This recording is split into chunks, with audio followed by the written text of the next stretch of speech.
Hello guys, this is your friend and we are back with a new fanfic. Which is What If Sealed Master Naruto X May X Karin, Part 2.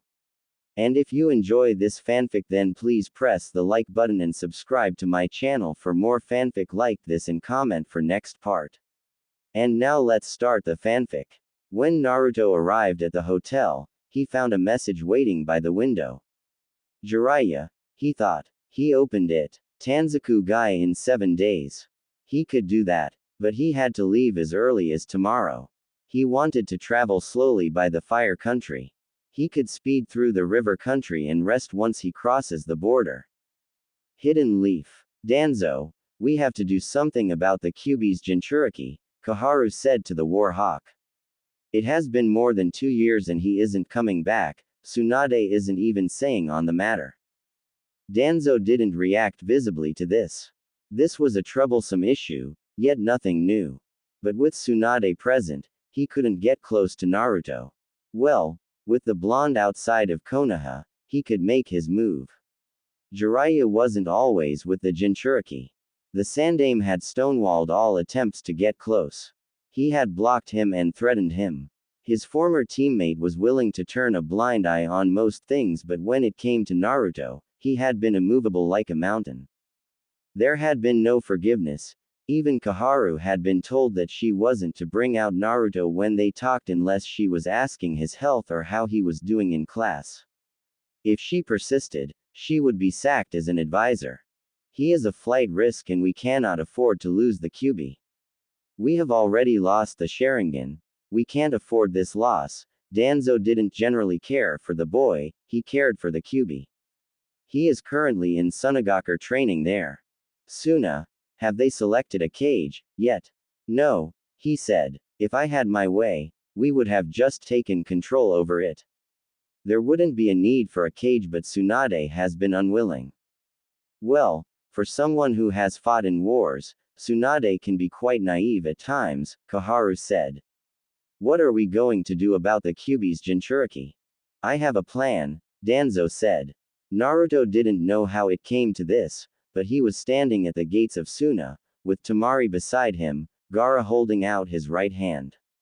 The man who was going to become Godime Kazekage was being guarded by a man he learned to be Baki, the man who has been the sensei of the Sand siblings since they were young. He was their sensei when they went to Konoha for their Chunin exams and he was helping Gaara prepare for his role as Kazekage. When he informed them he would be leaving, he was told to wait for a day. They would make preparations to send Temari to Konoha so that she could inform the village of Gaara's appointment. She was the one who would be handling dialogues between the two villages. Naruto had waited. Gaara had asked him. I was just a single day anyway. There was no smile on Gaara's lips when Naruto shook his hand. I hope you come again soon to visit us, Naruto. I will try to make time. Naruto said. It wouldn't be any time soon. He was going back to his journey. His training with Jiraiya, and once he was satisfied, he would think about Konoha and what he had to do. There was no hurry to go back. He was content as things were and the Sannin training him wasn't complaining either. You will always be welcome. You have been a good friend. Gaara said. Please take care of my sister along the way. This time, Naruto smiled. I will try to do that, but she is plenty strong, he said, eyeing the blonde sister of the Kazekage. For some reason, Temari looked annoyed. Come on, we don't want the sun to set while in the desert. She said to Naruto. I will be safe, Gaara. You don't have to worry. Baki shook his head. You really have to be careful, Temari. There are elements within the Hidden Leaf that don't like the fact that things are being done this way. You never even know that other forces are watching. Someone might just decide to do something just to make sure that Suna and Konoha never become allies. Naruto could understand what the man was saying. Dangerous creeps were always lying in the shadows, and it was truly interesting that the man was willing to say in front of him, a Konoha shinobi. For sure the man probably didn't trust him but was going with the flow because the Sand siblings trusted him. Which forces wouldn't want the relationship to work? No, within Konoha, The dark forces only wish for Suna to surrender itself to Konoha. There were such forces. There was a saying, everyone has darkness. Konoha had its darkness and so did Sunagakur. The difference was how people dealt with their darkness. Temari pulled Naruto away before Gaara could say anything. Naruto had noticed that the Jinchuriki hadn't been particularly pleased with what Baki had said. If anything, it looked like he was contemplating on having someone else go with her as her guard. As they sped through the desert, Naruto glanced at the silent Temari. I never asked, how are you dealing with the change? Your brother usually threatened you but now is very protective.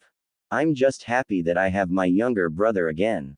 He was a very gentle child before our father sent people to kill him. Our father viewed things based on their value, even people. If he no longer saw value in something, he would get rid of it. He tried doing that to Gaara but my brother would kill all the people and so he stopped trying to do it. It was easy to understand why Gaara turned in the way he did. To have your own father try to kill you because he viewed you as a failure. But it wasn't Gaara's fault.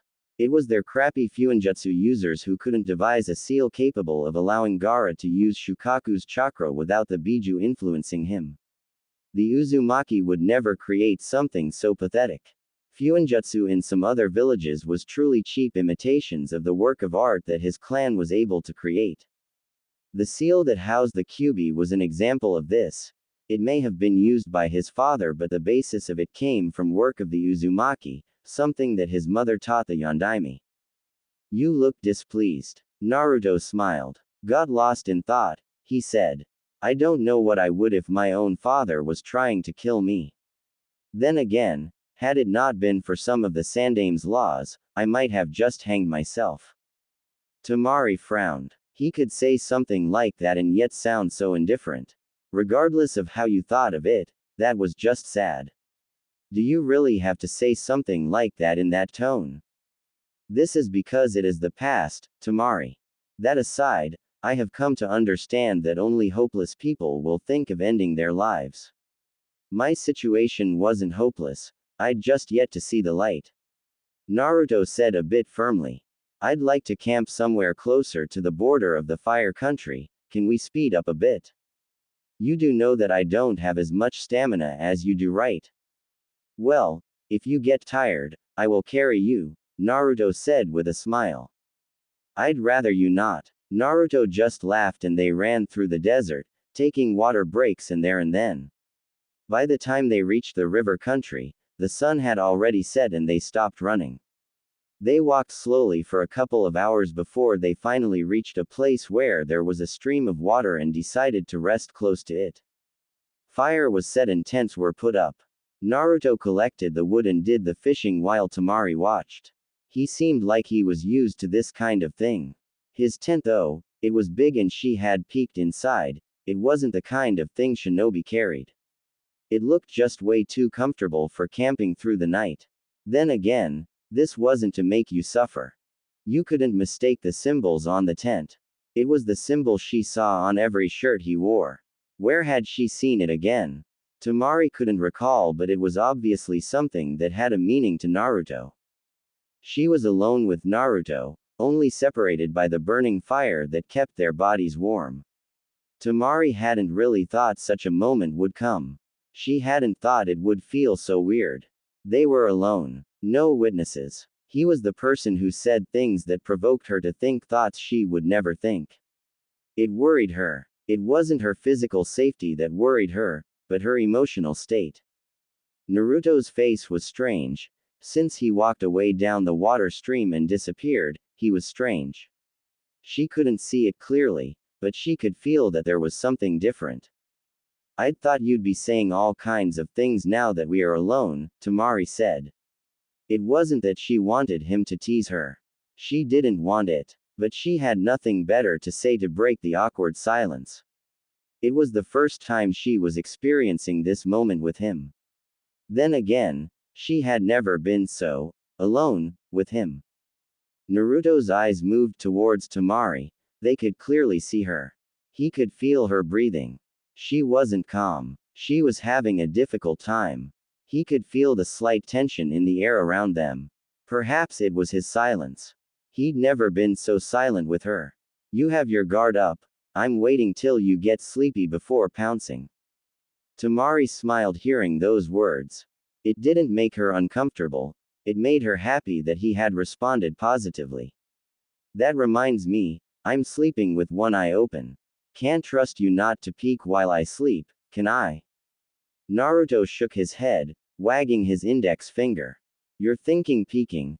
I'm thinking you waking up in the morning next to a me. Tamari shivered at the thought. She fought hard to avoid picturing him. She was glad for the fire that he couldn't see the pink tint on her cheeks. Now that she thought of it, she hadn't even seen his chest. He really did like covering up his body. Forget his chest. She hadn't seen his arms up to his elbow. He always wore long-sleeved clothing. I'd have to be dead for you to get that close. Even if you do get that close, when I arrive in Konoha, I will also be sending my condolences for their loss. Naruto laughed. You wouldn't want to kill your brother's friend, would you? Tamari shrugged. I'm sure he'd understand if I say his so-called friend was trying to violate me. Naruto looked thoughtful. Well, I can see him nodding, saying that you did the best thing, the blonde said. We will separate here, Tamari. I won't go anywhere further with you. I have to turn towards Takumi. I could escort you near Konoha and still be able to meet Jiraiya in time, but you'll be safe. He was serious. Tamari was a bit surprised for a moment. Not at those words but the seriousness of his tone.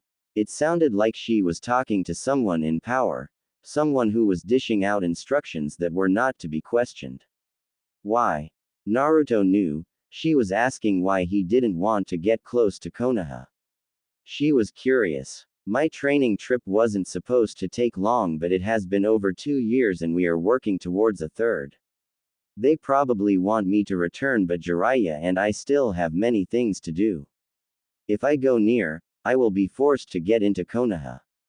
The moment I step through those gates, I won't be able to leave again. My training trip will be over. That was reasonable, Naruto thought. For some reason, Tamari thought he just didn't want to return to Konoha. She couldn't understand why. He didn't talk much about the leaf.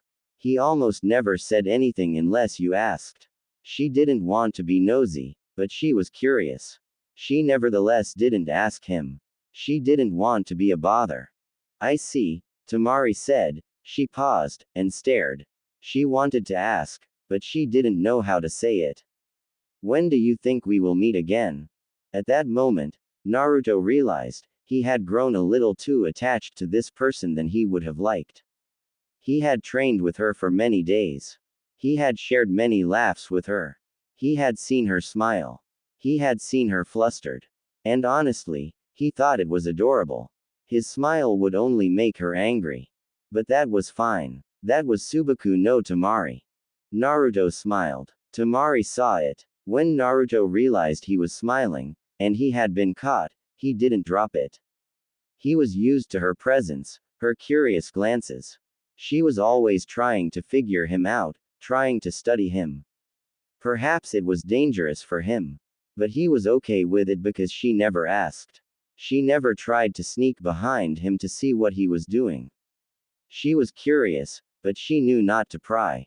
Naruto didn't hate her. But, what? He shook his head. He was overthinking things once more. He did like people at a distance despite openly chatting to them, didn't he? Was it because he always wanted to be in charge? Once more, he shook his head. I don't really know, but if you miss a training partner, let me know. I don't even have a way of contacting you if you are not going to be in Konoha, Tamari said with a frown. Sometime in 5 or 6 months, we should be making way towards Konoha. Jiraiya said we'd have to discuss the conclusion of things, but we will surely see each other soon, Naruto said. That was the truth. He would see her again. But, Lord, he was walking into another dangerous situation. But this seemed fine. Her brother looked like a decent person. She was a pleasant person. He had his issues. He could work on them. And nobody needed to get caught up in it. Naruto smiled inwardly. Was it concern for other people? He has truly become soft in the inside. He could blame the Sandaime Hokage for this change. He had stopped caring. But Team 7 made him see things. It made him experience new things. Perhaps he enjoyed those fleeting moments a bit too much than he should have. Connections. Friendship. They were never meant to be lasting. He was never meant to be attached. Tamari smiled. I hope so, she said. A moment of peace settled in. She enjoyed it. How different her life has become over the past month. It was amazing how things could change. But then again, she never had a boy who wasn't her brother close to her. She had someone she could call a friend. Someone outside of her family. It was a good feeling. She glanced over at Naruto. His eyes were on the fire. She cast her eyes at the burning flames. She listened to the sound the wood made as they burnt. She laughed. She was amused at herself. When did she start doing this? She really needed to get a hold of herself. And you were saying people would think I was the crazy one, Naruto said after a moment. Tamari realized she'd make a sound. She wasn't embarrassed. She just shrugged carelessly. Oh, brother, she was picking up his habits. I couldn't help myself. She was glad Naruto didn't ask. That happens, he simply said. Say, Naruto, Tamari started, staring deeply into his eyes. When he stared back, she shook her head. She could ask another day. Never mind, she said. I'll ask when I see you again.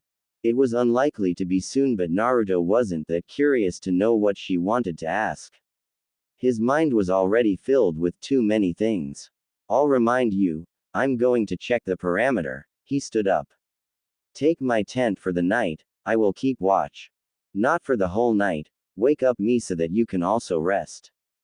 Naruto nodded. I will do that. He would not. He did not. Tamari only woke up early in the morning, and when she woke up, he was gone. He wasn't taken. He had just left her. Yes, she thought it like that. He had left her. There was only a letter beside her. A couple of words that didn't give her comfort over the loss of her companion. Tamari took the letter and hugged it. For the first time since he came to Suna, Tamari felt lonely. She felt alone. A Megakure. The shinobi world was ruled by power. It was those with power that determined everything. Nagato had power. A Megakure had power. The great five nations were powerful. That was why their wars always affected even the smaller villages. They were always caught in the crossfire. They always get crushed under the weight. A Megakure had wounds from wars it did not start, wars it had no part of. He had pain, memories that he could not remove from his head. Because those with power used it recklessly and they suffered from it. But they would suffer no more. A Megakure would not suffer any more. This village, this home of his, it was firmly in his hands. The grip of the past dynasty, he had crushed it. There wasn't anything tangible that remained of it. Nothing. He eradicated it. It was nothing but just memories from the minds of people. But that would too disappear. His village had a massive population. But it didn't have many shinobi. That was why it was considered weak. That was why it was indeed weak in the past. But it was weak no longer. Over the past 5 years, he had been building its military strength.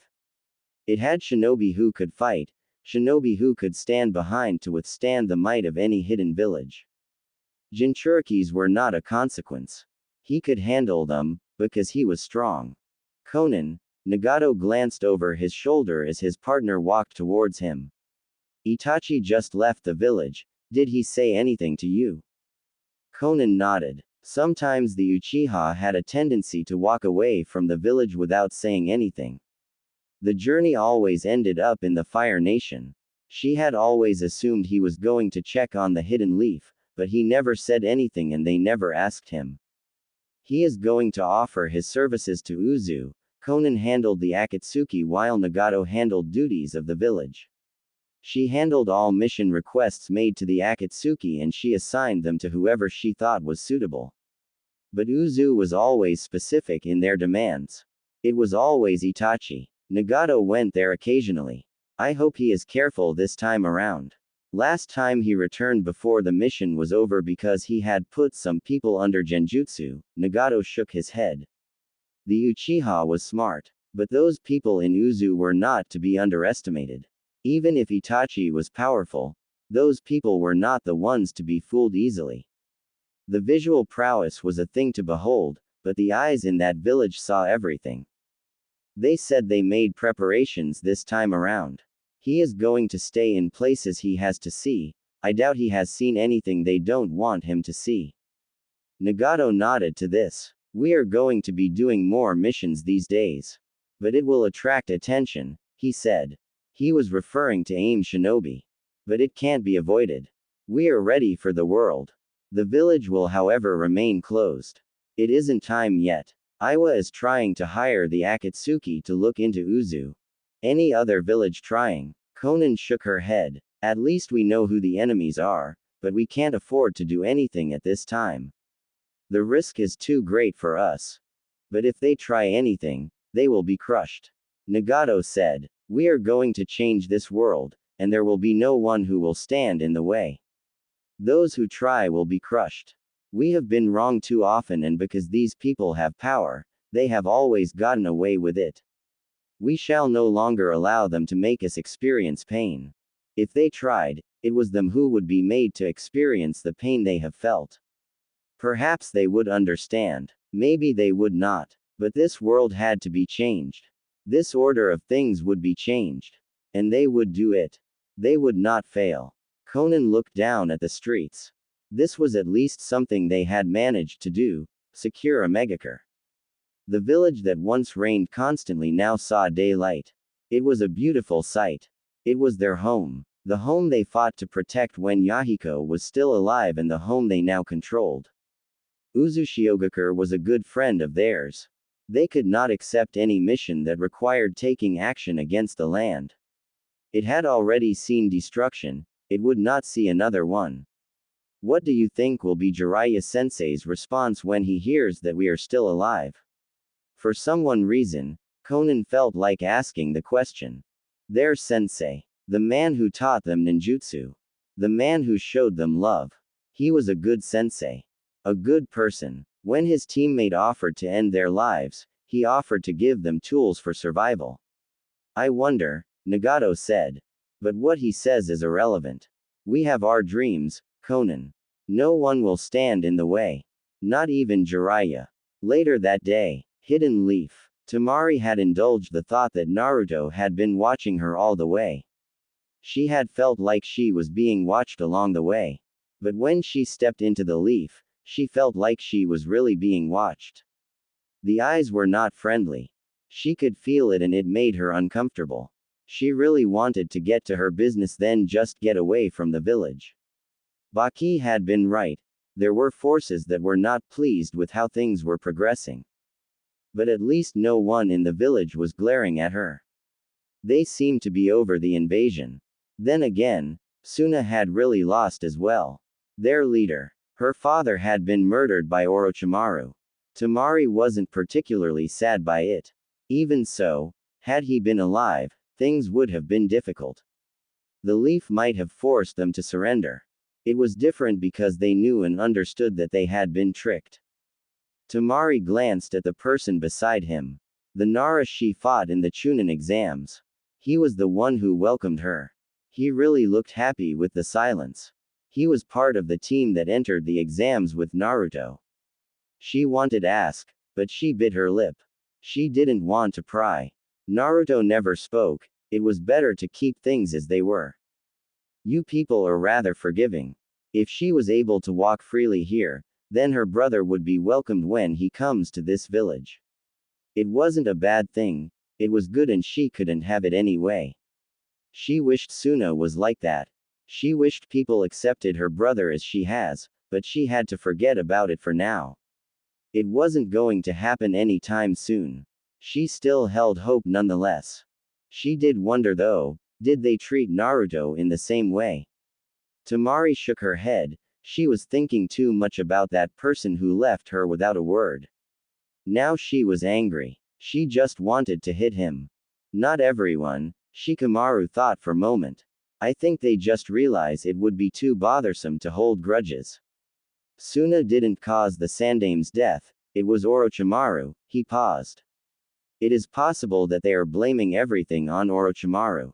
Well, you got to have someone to blame for everything, Tamari said. The most convenient choice was always the best, that was how people behaved. That was how people did things. In this case, it isn't exactly wrong, Shikamaru said. To this, Tamari nodded. Orochimaru had been the one fighting the Sandame Hokage and he was the one who murdered her father. If there was someone to hate for the invasion, it was him. Sunagaku still held some fault nevertheless. They still played their part. Her father had negotiated with Orochimaru. He wasn't killed before plans to invade Konoha were made, he was killed when going to Konoha for the finals of the Chunin exams. The rest of the walk towards the Hokage Tower was in comfortable silence. Tsunade stared at Tamari for a long minute before looking at Shikamaru. Thank you, Shikamaru. I will call you if there is something else. Hi, the Nara said lazily before walking away. Tamari was amused. To her, it seemed like he was saying, I really hope you don't call me. Please sit, Tamari, Tsunade said to the kunoichi. The Godime Hokage leaned back to her chair and stared at the young woman. She really had nothing bad to say to her or about Sunagaku. They had already discussed things with those in charge at the moment and she was pleased with how things have progressed. She didn't want any bloodshed. She didn't hold any grudges. But it was a fact that Suna had betrayed them even though they were allies. She almost snickered at the thought that after betraying them, Orochimaru had gone to betray them. It was like this in this world. You could never trust anyone with your back. You betray people and others will betray you. She still had to work around that issue. Suna had betrayed them. The village was struggling with resources and it did depend on the hidden leaf on many things. However, Konoha sold them cheap things of low quality because that was what they could afford. There was no charity. Even Konoha had to look after itself. But their situation didn't excuse their actions. Tsunade really didn't want to talk about Suna and Konoha. That was settled. But she knew Danzo wasn't happy. She knew he was probably plotting something. His suggestion had been to even take the Sand siblings and make them Konoha shinobi. Ridiculous. How long are going to stay here? I plan to return tomorrow morning. Tamari responded calmly. She took out a scroll and handed it to the Godime Hokage. She didn't have to answer anything, she just had to give the woman the scroll. That was her mission. Tsunade nodded. Please see me before you leave, she said. I need to make preparations for your departure. I will have a team take you back to Suna. She said in a serious tone, but she would not explain anything or her reasons for doing what she was doing. Tamari frowned, but she wasn't going to ask. She knew why. Someone had really been watching her since she stepped into this village. This was really a dangerous world, wasn't it? Konoha was big, it was to be expected to have so many forces. I was told that Naruto was in Suna. Tamari nodded. He stayed with us for a month. He left after receiving a message from Jiraiya-sama. She was surprised with her response. She didn't say that she left Suna with him and wasn't planning on saying it unless the Hokage led her to it. I'm going to ask some questions, you don't have to feel pressured or forced to answer them, Tsunade started calmly. Who did he spend time with? Was he alone? What was he doing? She was worried, Tamari realized. It was like a mother asking about her child. The look her mother had. This woman did care for Naruto. She really did. But Naruto never spoke about it. He never said anything. You wouldn't think there were people who cared for him in the leaf with how he avoided it and kept silence on the subject. Naruto had spoken to her freely and she had a choice here. Tamari decided. She decided it was best to relieve the Godime Hokage of her worries. I spent time with him. I was the one who was actually training with him. I saw him every day. Tsunade's eyes lit a bit brightly. I only hear things from Jiraiya, but not from another set of eyes who have sat with him. When he left here, things weren't great. That is why I allowed him to go on the training trip. She paused. How close did you get to him? I don't know how, but we talked. Tamari managed a small shrug. Just like how Naruto would respond to the question. God, she was copying his tendencies. Naruto didn't have a lot of people around him when growing up, and trusting people was a little difficult. But when he got into a team, he trusted his teammates. They were friends, but the person who shared his loneliness betrayed that trust and nearly killed him. Tamari now understood things. She understood why he looked so welcoming, yet not very close. She could only think that it was the Uchiha who did it. What a horrible thing to do. But Naruto still didn't look like someone who had trust issues. He talked to people, and he smiled. He hadn't pushed her away. Tamari nodded. He is fine. After spending time with him, I can't really say there is something bothering him. She would not say, though, that he didn't talk about many things personally. She would not say he never brought up Konoha or the Uchiha who nearly killed him. The Uchiha who betrayed his trust. I want some details, Tsunade said. It was more like an order than a request. For a moment, Tamari thought of rejecting the request before nodding her head. She could indulge the godime.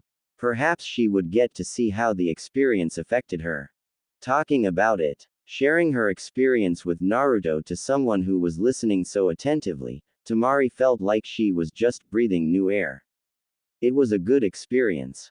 It made her free. She didn't say everything. She kept some details to herself. It seems that he is doing well, Tsunade said with a smile. I was really worried. The godime looked at the scroll she had been given. She looked at it for a couple of moments. She'd already received a report that it might be so. It was perhaps good that this was happening now. A blessing that Naruto had befriended Tamari. She was going to be the Kage's sister. They could use her. If things were not going smoothly, she could demand a political marriage. That would bind the hidden sand from doing anything.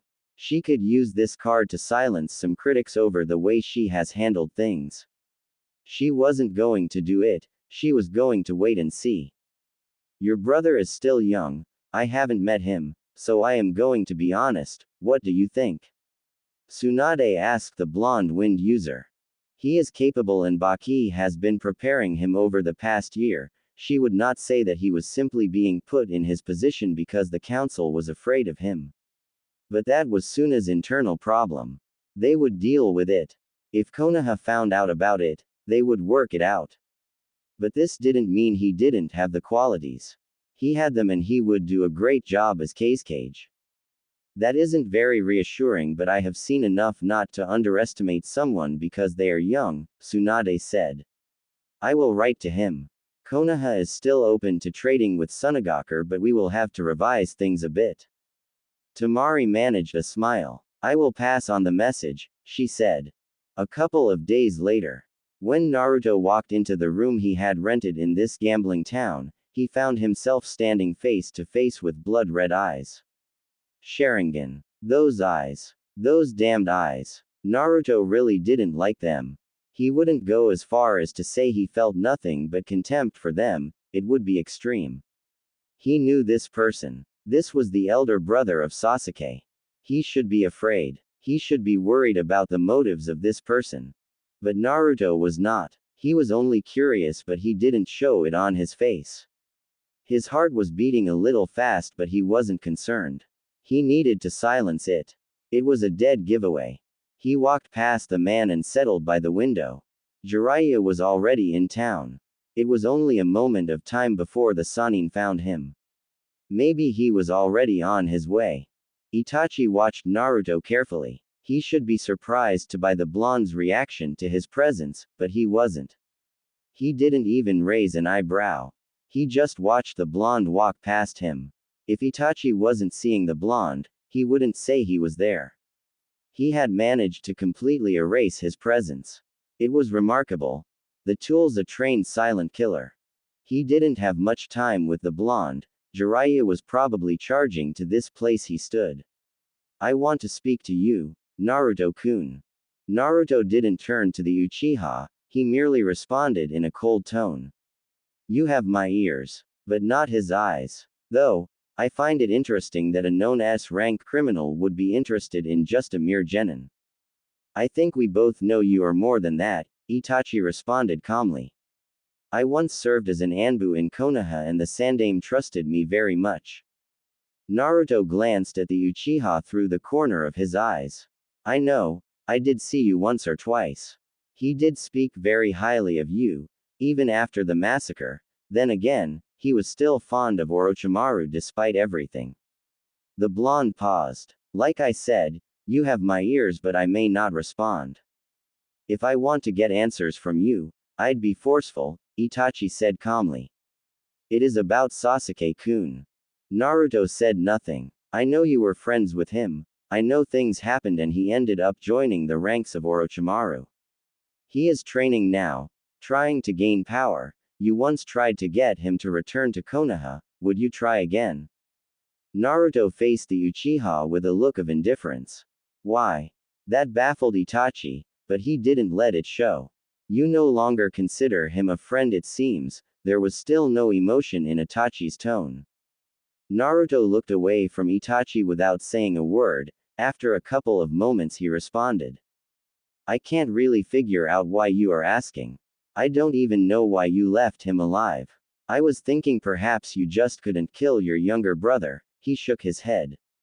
Sasuke decided that joining Orochimaru was the best possible cause for him. He wanted his revenge, whether Orochimaru allows him to get it or not is his problem. I would be happy if he somehow kills Orochimaru, but I won't thank him. Orochimaru once tried to take my body. If he is going to use the same technique as he did with me, he will fail, Itachi said. I merely wanted to confirm if you were still willing to save my brother. At this point, even if he does get his revenge, he is likely to dive deep further into darkness. A man who massacred his entire clan shouldn't care, now should he? Naruto said. You shouldn't stay of course, Itachi. It makes you look concerned, and that isn't the Itachi the world knows. Itachi narrowed his eyes. Those words were dangerous. Naruto has grown. He did observe the blonde a bit. He had been close to Sasuke, after all.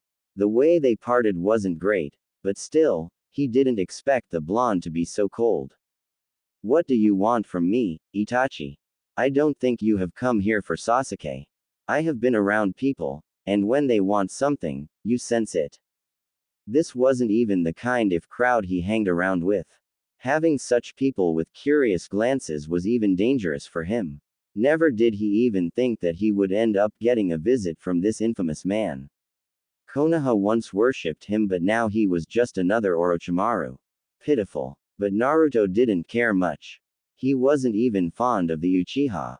For some reason, the Biju inside of him seemed to appreciate his dislike for those damned corrupted eyes that had the power to bend your will. I wanted to confirm something. Did you? If Naruto was curious, he didn't show it. There was still an air of indifference around him as he responded. Itachi did not respond to the question. He asked a question of his. As far as I am concerned, you are the only other Uzumaki who has no connections to the revived Uzu, have they not approached you? I would find it curious if they have not. Naruto glanced at the Uchiha for a moment. This was an interrogation. A soft one. Those eyes were watching every inch of his body, waiting for any sign of deception. Have you been searching for the Uzumaki, Itachi? You're not answering my question. I'm not obligated to answer when you ignore mine, Naruto said with a shrug. I have been to Uzu, and I have traveled around a lot. I haven't come across any Uzumaki. The world is big, Itachi. The survivors of the Uzumaki clan scattered across the elemental nations after the destruction, Naruto said. It does make you wonder, doesn't it? What? In asking that, Itachi realized, Naruto hadn't answered his question and he was steering him away from it. His eyes narrowed dangerously. This was no normal teenager. He was at least able to confirm that. But Uzu would not show him anything. Maybe someone would slip in something to him, but it was unlikely. Uzu and Konoha were like brother and sister, and yet, none of the survivors ever took refuge in the hidden leaf. Naruto paused for effect. That is a puzzle, isn't it? It is, Itachi said. I will also reveal a little secret, since you don't want to cooperate with me. I am indeed a criminal and massacred my clan, but I still kept contact with the Sandaime Hokage. You see, when it came to you, he did not trust any of the Anbu. He contacted me. I was there when you two visited Uzu. Naruto turned to face the Uchiha. The mask on his face didn't slip, but he did have a raised eyebrow. Well, that is interesting. Well, at least no one in Konoha knows about it. He turned his eyes outside once more. What else do you know? Admittedly, nothing. This is why I came here. You were interested in Uzu back then, but now there is nothing. Why? Itachi asked. My time is up, but we shall talk again, hopefully.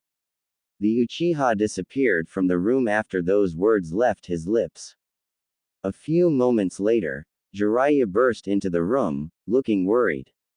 Naruto turned around to face the Sannin. I'm not paying for that damage, he said. Naruto was fine, but there was no sign of the Uchiha.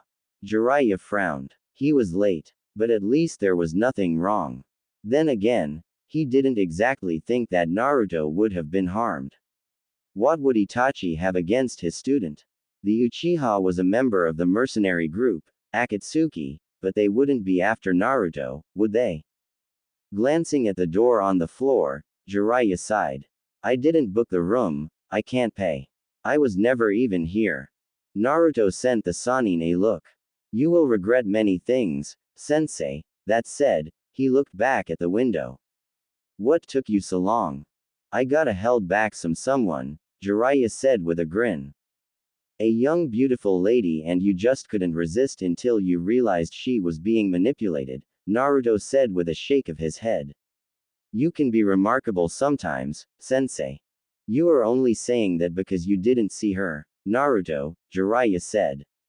He was firm, anyone would have been distracted. But sometimes Naruto did act like he didn't recognize beauty when he saw it.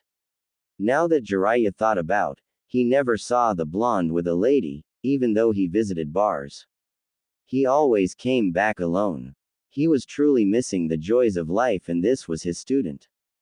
I'm sure I wouldn't have behaved in the same way as you, Naruto said with a shrug.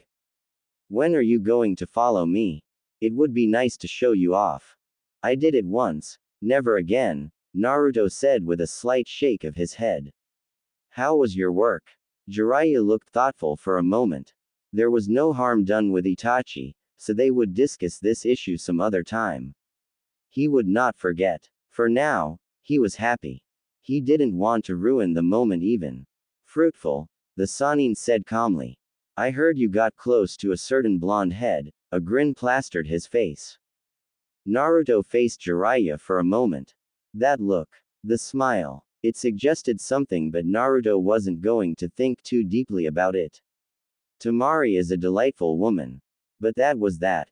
Jiraiya shook his head. I don't have to teach you how to get close since you already know the trade, but if you keep watching the birds, they will fly off. You must make a move. He said seriously. You are still too young to talk about marriage, but you need to have fun, Naruto. You mean your kind of fun, Naruto said. I am not exactly a boring person, in case you forgot. You know, I just am more controlled than you. Certainly, the blonde knew how to act. He could sit at a bar and laugh with a couple of ladies while drinking, but he would end it there. Jiraiya could confidently say the blonde knew the body of a woman, and yet, he never seemed eager. The toad sage sighed and settled on the bed. Tsunade was asking about you. I'm sure she was. As she does in her letters, you have a tendency to leave them open so that I can comment. And you don't. You pretend as if you didn't see anything. I don't pretend anything. I just keep my thoughts to myself. Besides, if you didn't ask for my opinion, I can't give it, Naruto said. How long do we have? She didn't stipulate, and I'm honestly fine with the way things are. I failed to do so many things in your younger days. I'm watching you grow. We are close. I am happy with that. But things had to come to an end. Nothing was forever in this world. He knew that. He had experienced it too many times. This end would be on his terms and he would be content with it. There was nothing that could take away the memories he has shared with Naruto. There was nothing. The memories were his and he would make some more. But we are still wanted in Konoha, Naruto said. There was no emotion in his tone. And he wasn't looking at the Sannin. Jiraiya couldn't tell if the blonde was displeased. Yes, Jiraiya said with a small nod. We have to cover your Kaden training, and the Kyuubi's chakra. And we have to do missions for you to earn yourself more experience in battle. If the toads are willing, you will learn Senjutsu. Well, that is quite the schedule, Naruto said. We can do fire and Kyuubi's chakra simultaneously. It isn't my favorite meal to do 2 training exercises at once, but since we don't know when we will end our time together, we don't have a choice, Naruto said. Jiraiya could work with that. Are we going to talk about your skills in Fuinjutsu? His tone was serious. I don't usually push you for answers, but it is important if we are going to learn controlling the Kyuubi's power. Naruto glanced at Jiraiya at the corner of his eyes before looking at the streets. This town was lively. This wasn't his first time here. He'd come here looking for the old hag. What of my Fuinjutsu skills, sensei? I put it wrongly, Jiraiya then corrected himself. What is your knowledge regarding Fuinjutsu? You might not be able to apply the art in practical use, but sensei gave you many books about the art to read. He even had me hand over scrolls one have obtained from Minato. He would not tell me what it was for, but I suspected it was for you. He did give me things to read. Naruto said quietly. The third had me consume as much knowledge about Fuinjutsu as I could filter through my head. He said it was fine even if I didn't understand. I just had to consume the knowledge. He said it had to be on my head. When I was alone, sitting like this, I could search my memories and try studying the structures of seals. Since it was difficult, it would be enough to preoccupy my time. He had 2 reasons for this. He said it was my legacy. It was the legacy of the Uzumaki. The second was that he wanted me to think about something useful. He didn't want me filling my head with thoughts of my loneliness. Because I could concentrate, it was easy just thinking of diagrams I couldn't describe. At the same time, it was frustrating. But I also needed something to think about, so I filled my mind with those diagrams, arrays, drawings. Jiraiya was silent for a long minute as he absorbed those words. He knew of Naruto's habit. He knew the blonde could sit by the window for hours without moving. Why haven't you attempted learning it? Just because your mother was good at it doesn't mean you'll naturally be good at it, Naruto responded calmly. Those were the words the old man used to tell me. Jiraiya sighed. Do you know the secret of the necklace Tsunade gave you? It is a sealing technique, I know, but it can easily be crushed because it works best with Mokuden. It is the Shodai's jewel after all, Naruto said. What of it? Jiraiya shook his head. That is just another measure we have in case you lose control. But I don't know what it takes for it to activate. It didn't activate on 4 tails. There were still 5 my tails missing, Naruto said in a flat tone. We will work something out. Those tags you created are still useful. Yes, Jiraiya said with a nod. But he was looking for something a bit more permanent. Those seals required one to get close and Naruto couldn't apply them himself.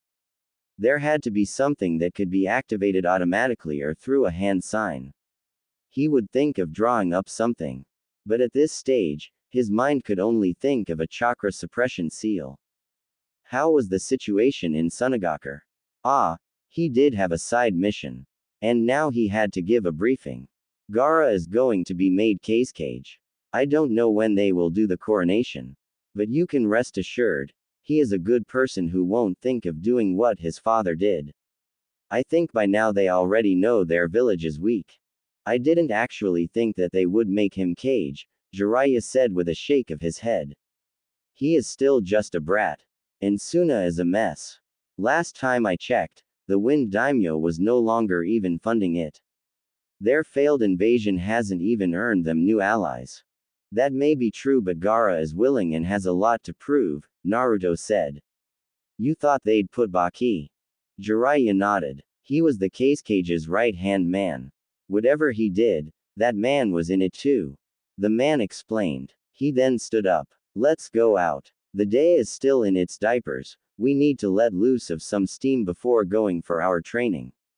We can stay here for a couple of days before departing. Once we go to it, we'll spend at least 2 months away from people. Best we stock up for those days. Naruto shook his head. You didn't stock up on fun like it was a nutrient that could be stored in your body, but this was his sensei. His perverted sensei. Their time was running out. Perhaps he should indulge the man. He got out of the window and then stared at the Sannin. If you misbehave, I will walk away. Jiraiya grinned. I will be on my best behavior. He said. In your best behavior, you drool from your nose while peeking through a hole on some women, Naruto responded flatly. That's called research. Jiraiya said. You should try reading my books. You have all the copies, even ones I have yet to release. I have written one. I don't need to read them, Naruto said with a shrug. You do know Ika is for perverts, right? Jiraiya shrugged, and they then started to leave. He picked up the door he had broken and created a clone to take Naruto's things. They'd have to look for a new place to stay. How sad was the old hag? Very. Jiraiya said after shrugging off his surprise at the question. You do need to write to her. Why haven't you? Jiraiya, aren't I reactive to the matters of the heart? Naruto asked. That was a false impression, but who cared? She hasn't written to me either. Tell her to write something and I will respond. Isn't she the parent in this situation? You know, you can be frustratingly simple at times. Jiraiya said with a shake of his head. She'll probably hit you. Ooh, we can't have that, Naruto said with his eyes closed. Where are you taking me? We are just going to drink. I haven't seen you get drunk. I need to see who will first get drunk between me and you. That isn't a fair competition, sensei. You are a professional and I am just student, Naruto said with a shake of his head. And I only started drinking like last year. If you can't handle it, just say so, but I will consider it my win. Naruto eyed the Sannin for a long minute before speaking. Let us make a wager then. I'm not making a wager with you, Jiraiya said. Last time I ended up walking into a hot spring while, a women's bathing place. You were confident you could win. If I had lost, I would have been the one doing it. Jiraiya glared at Naruto. I doubt it, you have a smooth tongue when you want to use it. You could have ended up convincing them that you truly thought it was a men's place. You overstate my abilities, sensei, Naruto said with a shake of his head. Your student cannot talk a woman who has had 6 bottles to share a bed with him. Jiraiya thought about it before bursting with laughter. He walked closer to the blonde and put his right hand over the blonde's shoulder. Now that is an exaggeration, he said in a whisper. I know you can do better. Naruto glanced at the firm hand on his shoulder before looking at the road ahead. We shall see. Iwagakure, what took you so long? Onoki asked with annoyance as Kuretsuchi walked into his office. I called for you an hour ago. No, Kuretsuchi said with a shake of her head. It was 10 minutes ago. You are losing your sense of time, old man. Can't you even see? Should I get a bigger clock for you? Are you even hearing me? Onoki frowned. If you keep talking like that, I'm not going to retire. Kuretsuchi shrugged. It doesn't matter. You are going to kick the bucket very soon anyway. Onoki thought of sending the black-haired a glare, but he held himself. He tossed aside the mocking of his age and stared at the scroll before him. I have a mission for you. Kuretsuchi smiled at hearing this. She has been holed up in the village. It was nice to be able to go out and do a mission. There hasn't even been anything worthy of her skills. If her grandfather was sending her, then it must be something challenging. What do you want me to do? I want you to go to a town in the Fire Nation. Book a room and a certain man will approach and give you a scroll containing information. Don't lose it. Return immediately upon receiving it. Kuretsuchi frowned. There are messengers for that kind of mission. There is a danger that this person is being followed. If I send someone else, they might not return. Onoki said in a firm tone. The information is also very important. It affects our security. When you leave, please stop by Han and tell him I wish to see him. There is something going on, isn't it? Kuretsuchi asked in a stern tone. Ghosts of the past, Onoki said. I will explain it to you once you return.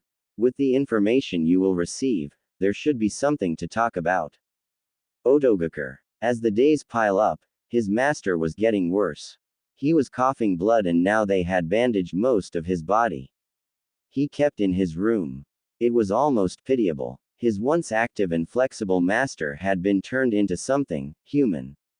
Something so fragile. Orochimaru was strong. He was powerful. Kabuto knew it better than anyone. He was the best of the Sanins, but now he had been reduced to a fit of coughs, a pained man who couldn't do things himself. It was a spectacular fall. But Kabuto knew. His master would rise up once more. Once he took Sasuke's body, he would be unstoppable. He would become the master that Kabuto had come to respect. For now, he could only watch the pain of his master. He couldn't do anything against it. He entered Orochimaru's room carrying the now customary tray. Orochimaru was sweating badly. A normal person couldn't tolerate the pain. But he was going through it. Your situation is getting worse, Orochimaru-sama, Kabuto said. The body had given away far quicker than both had anticipated. At this point, we will have to move things ahead. There is no need to hurry, Kabuto, Orochimaru said with a shake of his head. There is something that can cure this, but it is a temporary fix. You have to leave here to get it. Kabuto raised an eyebrow. Orochimaru trusted him with all his experiments and he did conduct some research for the man at times, but this was the first he was hearing about it. Should I leave everything you'll need? Yes, Orochimaru said. Behind my throne. There are 3 scrolls. Take the smaller one. It has everything you'll need. Hi, how is Naruto Kuna training progressing so far? Ah yes, the mysterious blonde who was being trained by his former teammate. Smoothly, but there is still a lot I don't know. He is still traveling with Jiraiya-sama, so their movements and activities are always covered, Kabuto said. I said we should keep his strength as a secret from Sasuke-kun, but when you come back, we shall go out on a hunt. You're thinking of using him to try to awaken Sasuke's Mangekyo? Orochimaru nodded. He didn't want to admit it, but it was unlikely for him to unlock it. He needed Sasuke to do it for him. Naruto-kun hates Sasuke now, but they were still friends. Sasuke might be able to awaken the Mangekyo after killing him. If it doesn't work out, it will be a good workout to test his strength. Will Jiraiya-sama allow them to fight? Orochimaru grinned. You should know they are not always together. We will wait for that moment. Tanzaku Gai. The conversation was going to come at any moment. Naruto had been counting the stars, waiting for Jiraiya to finally say the words he has been meaning to say. Itachi's appearance should have given him the energy. There were a lot of things that the Sannin has been refusing to say. Perhaps he was enjoying the moment and didn't want to ruin it by saying something that would displease him. For a man who thought himself as a failure, that was one reasonable thought Naruto came up with. Well, they have been on this journey for a while and he had known it would come up. He wasn't dreading the subject. He could take it on without flinching or being all dramatic. He was normal regardless of the subject being discussed. It was perhaps something he learned from that old man.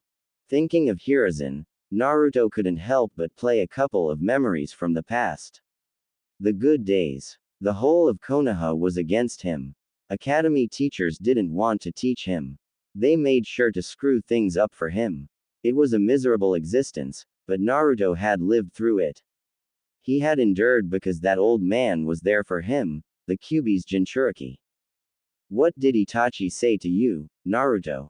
Jiraiya finally asked. His eyes never left the blonde, they were stern. He wasn't going to back down if Naruto said he didn't want to talk about it. He was done being careful. Naruto glanced at Jiraiya from the window. The air was flowing nicely. He could use some warm-up once he is done with the perverted Sannin. He had questions. About Sasuke and Uzu. It was a curious encounter. Why would a criminal be curious about my thoughts if Uzu approached me? Jiraiya's eyes narrowed sharply. It was a curious thing. But then again, Itachi's actions have always been strange. Jiraiya couldn't understand what motivated the man. He couldn't figure him out.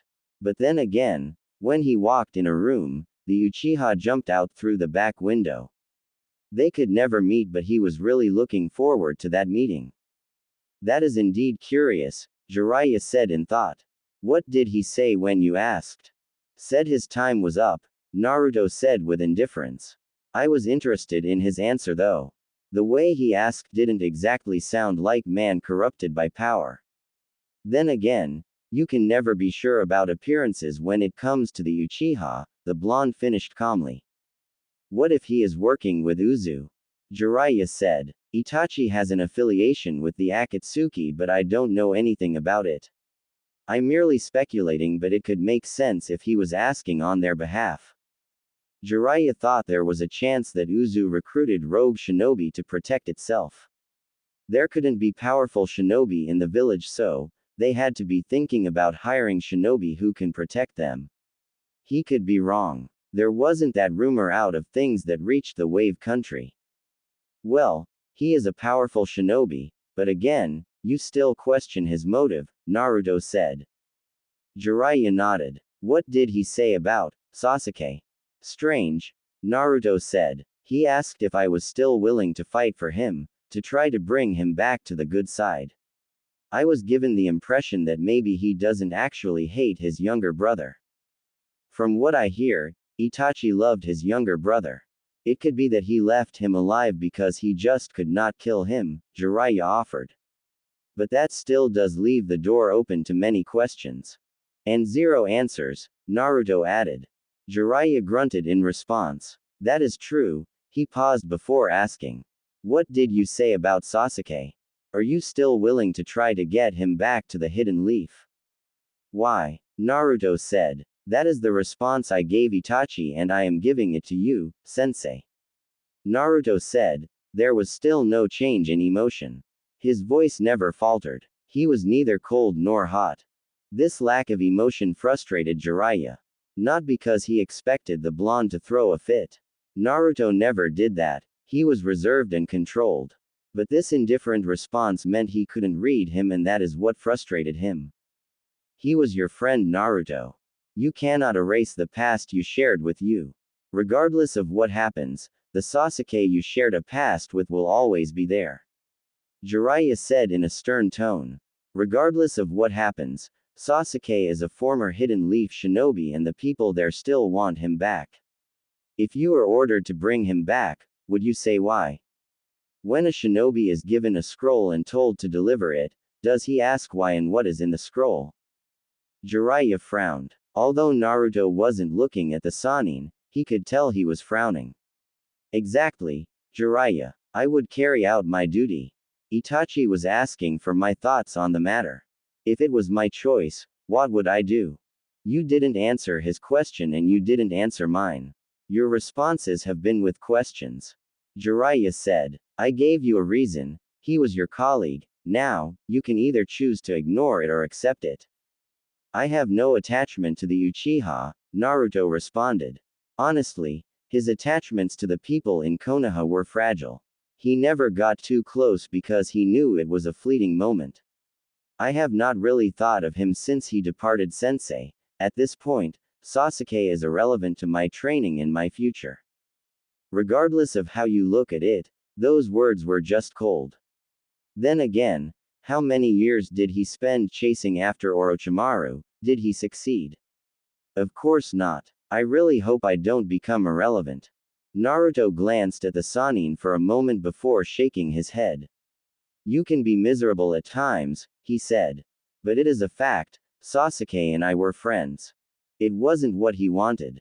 He played the role of a mere genin all too well. He ended up getting attached. It wasn't supposed to happen. But he got closer. It was his mistake. You really couldn't fully predict the human emotion. He wasn't sad things ended up in the way did. That was why he wasn't moping. Perhaps people thought he had been miserable after Sasuke left. Yes, he was, but not for the reasons they had in mind. What of Konoha? You've never talked about it. There isn't really nothing much to tell, or talk about. That aside, I really didn't want to focus on the leaf. I just wanted to get my head straight into training and forget about Konoha.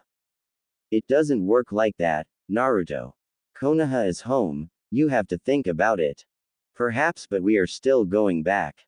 The village isn't under attack. I never felt like talking about it, Naruto said carelessly. What are you worried about, sensei? Are you thinking that if the Uzumaki come knocking I will drop Konoha off the bat without blinking?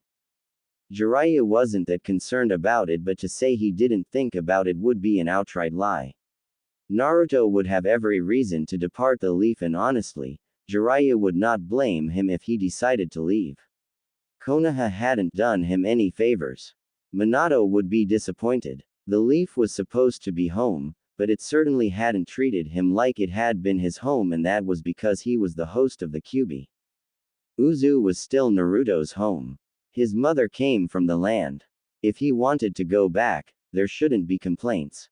But Konoha would not let him leave. They would allow it. There was a sense that the blonde belonged to them. The Kyuubi was their property. Jiraiya sighed. Don't say it like that, Naruto, he said calmly. I understand, but there are people in the hidden leaf who are asking questions. I'm a shinobi of Konoha. It is only natural that I be concerned.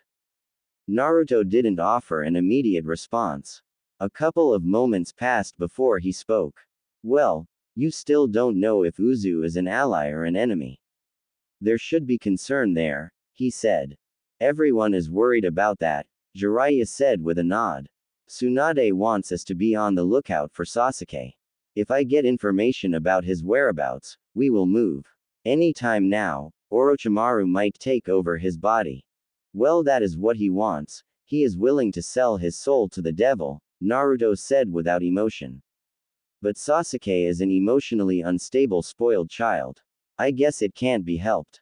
So you won't have a problem.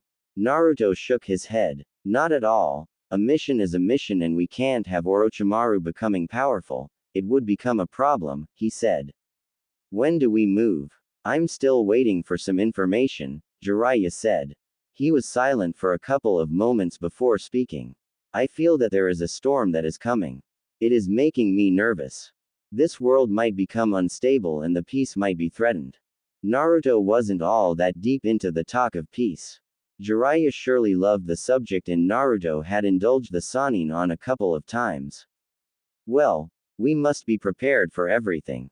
In this world, you never know what is going to happen tomorrow. This is why we must always be prepared for anything.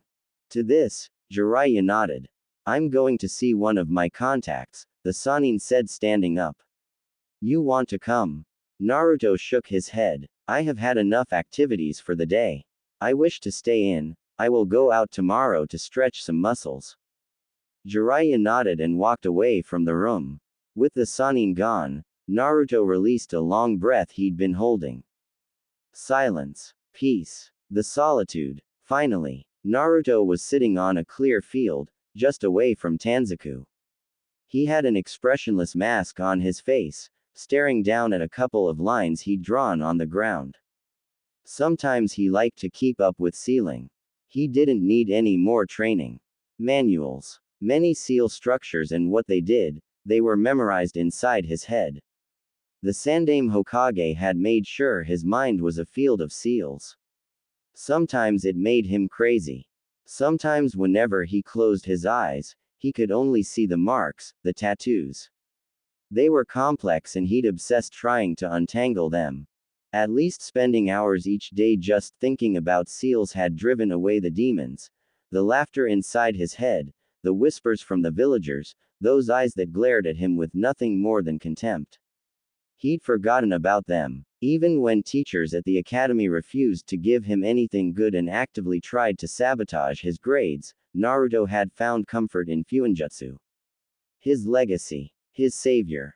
Because of the role he has had to play as a shinobi of the Hidden Leaf, Naruto had been forced to forget about Fuinjutsu, practicing it and using it. But he didn't want to lose his touch. Yet, having a paper and a brush would earn him questions from Jiraiya. It was a dangerous situation. He avoided dangerous by abstaining from things whenever possible. But since the man had brought up the subject, it was safe to study. Space-time ninjutsu. A rather delicate art. It was complex, yet very useful. Perhaps he would have never gotten this far without it, to be able to move from one place to another in the blink of an eye. It was a tremendous ability. His father had truly made himself famous by taking the Nadaime Hokage's jutsu into another level. People praised Minato for his genius, but Tobirama was the true genius. He created so many jutsus, some now forbidden in the Hidden Leaf. A kunai flew towards him from behind. Naruto tilted his head to the left while raising his hand. He caught the kunai through his fingers and looked at it for a moment. Without even looking, he flung it backwards before stood up. It almost never happened that he found himself a target of an attack by someone. Naruto hasn't gone around pissing off people within the elemental nations, and his actions since he saw the result of Uzu's destruction have always been subtle. He never got too involved. His hands were free. It wasn't to say they had no blood in them. He was a shinobi. That was bound to happen. Because there were few people who'd have something against him, Naruto concluded that this was Konoha's mischievous people. He wasn't too sure, so he would have to ask.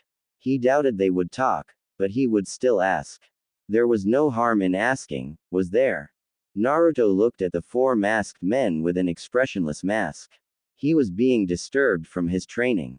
He generally didn't like it because now he would have to go again in reorganizing his thoughts. One of them lunged towards him. Having spared with Jiraiya for countless times, Naruto could see the masked shinobi coming all the way. He felt bored. But he could still use this as a training session. He hasn't had one where bones could be broken. He could do this. But they would still have to pay disturbing his time. The masked man stabbed a kunai towards his face. Naruto sidestepped the strike and twisted around swiftly. He lifted his right hand and slapped the man on his shoulder, sending him off balance. "You're slow, you need to increase your speed," he stated calmly. The man responded by twisted clockwise, while lifting his right foot. Naruto watched the incoming attack. If he stood still, he would be hit on his shoulder. He jumped back, slightly, avoiding the kick. Only his left foot touched down the ground. He'd sensed more movements. A second after touching the ground, another masked man flashed just above him. He swung his sword in a downward slash that was aimed at his right shoulder. Naruto leapt into the air, and twisted around. He slammed his foot on the man's shoulder, sending him flying away. He then landed gracefully. Kaden. Great fireball. The fireball was coming in from behind. It was a pathetic excuse for a fireball. Naruto had seen something bigger from Jiraiya. Hell, even Sasuke did better than this. Almost lazily, swiped his right hand and then snapped his fingers. The flames just died down in the blink of an eye. "You're all not very strong. It is quite pathetic really for shinobi who wear masks," Naruto said with a shake of his head. "Come on, let me end this," he said, motioning for them to come. Perhaps he was being too rough of them. He has been training with Jiraiya and he wasn't exactly weak. He was strong. Even so, it was quite disturbing to learn that they could not even touch him. He should have just broken them at first glance. When they didn't attack him, Naruto took out kunais from his pouch. He held them all with just his left hand and then flung them towards the masked men while charging forward. The man he was facing dodged the kunai by tilting his head to the side. When he saw Naruto coming, he threw a right hook, but slowed down, falling backwards slowly and watched the punch with both his eyes. He held out his right hand and channeled wind chakra, forming an invisible blade. He swung it and cut through the man's elbow, separating his arm from his shoulder. There wasn't even a sound from the man when the sword struck. When the man attempted to run away, Naruto took out a kunai, channeled wind chakra through it and flung it. The kunai pierced through the man from the back of his neck and went through his throat before dropping dead.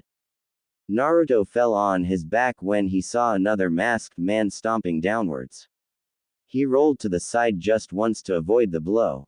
When the man's foot crashed into the ground, Naruto's right hand moved swiftly with his wind blade still activated.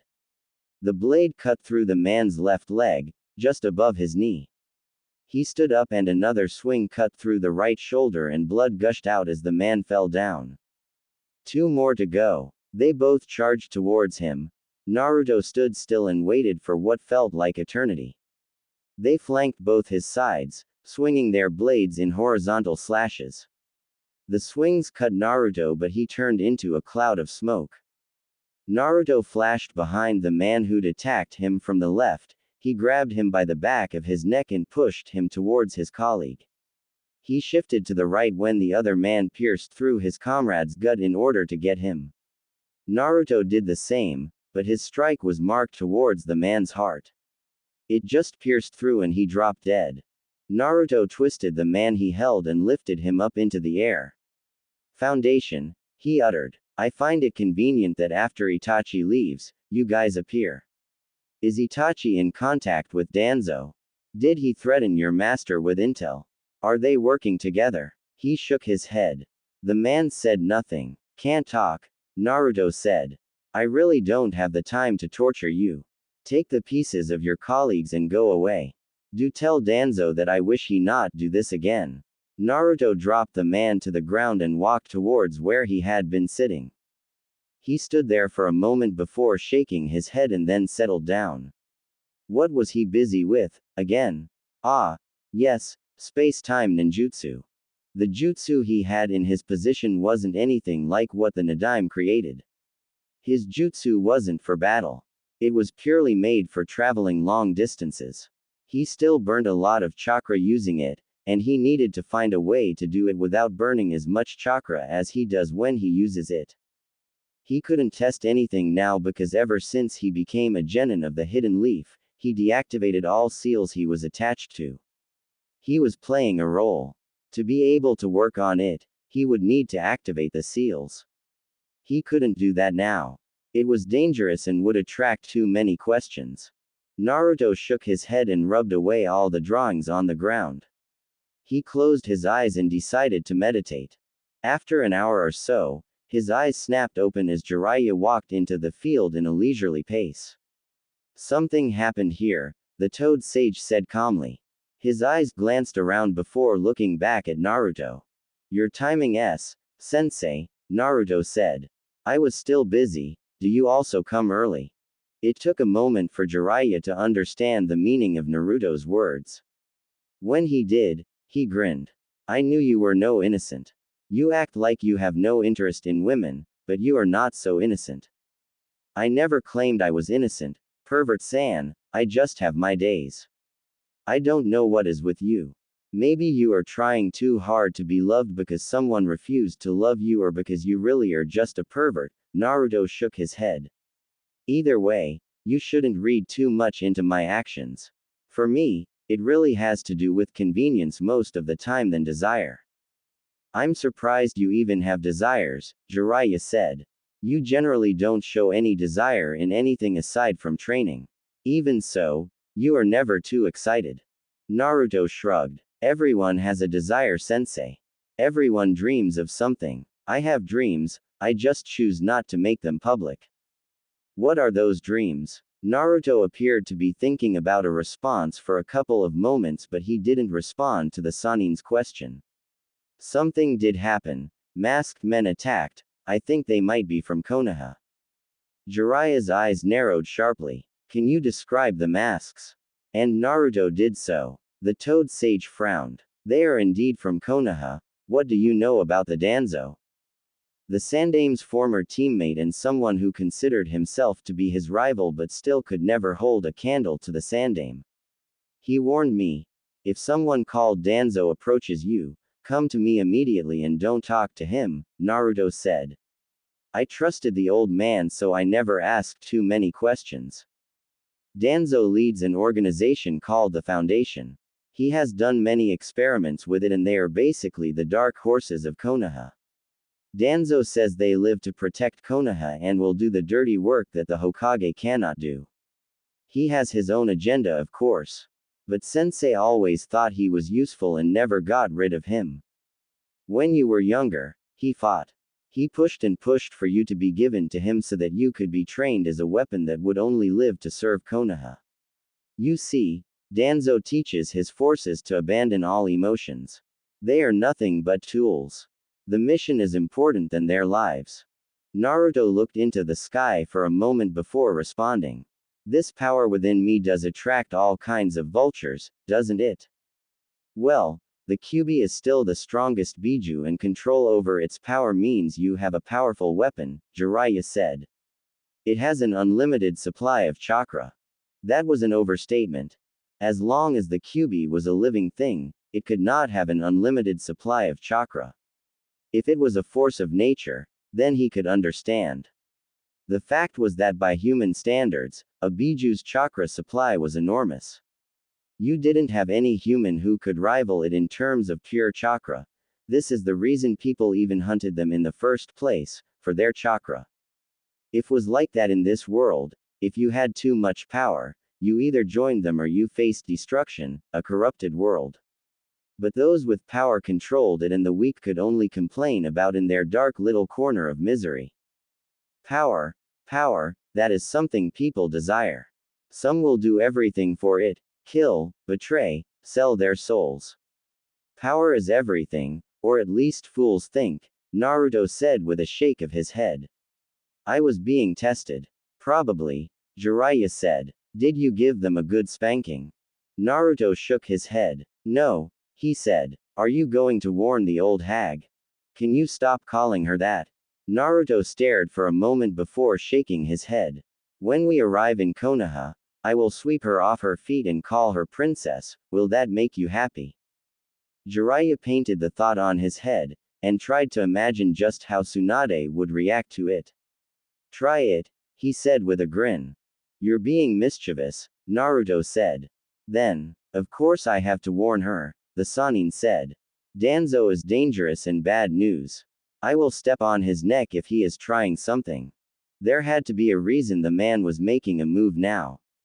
It could not be that he was simply trying to examine if Naruto was learning something new or not. There was always something with the War Hawk. Jiraiya really didn't like dealing with that extremist. It was never good for anyone. I guess he is also the dark force Suna was concerned about, Naruto said in thought. You didn't say anything about that, Jiraiya said to Naruto. You never said Suna was worried about something happening in Konoha. I didn't, Naruto asked with a raised eyebrow. It must have slipped my mind because it was something that occurred when I was coming back. But if Princess Tsunade is doing things, there shouldn't be anything to worry about, unless Danzo taps into the village's council, Suna's council I mean. I don't think he'd go that far, Jiraiya said. He could just plan for something to happen to Temari and then blame it or any other village. That sounds like work. Danzo is work, Jiraiya said in a firm tone.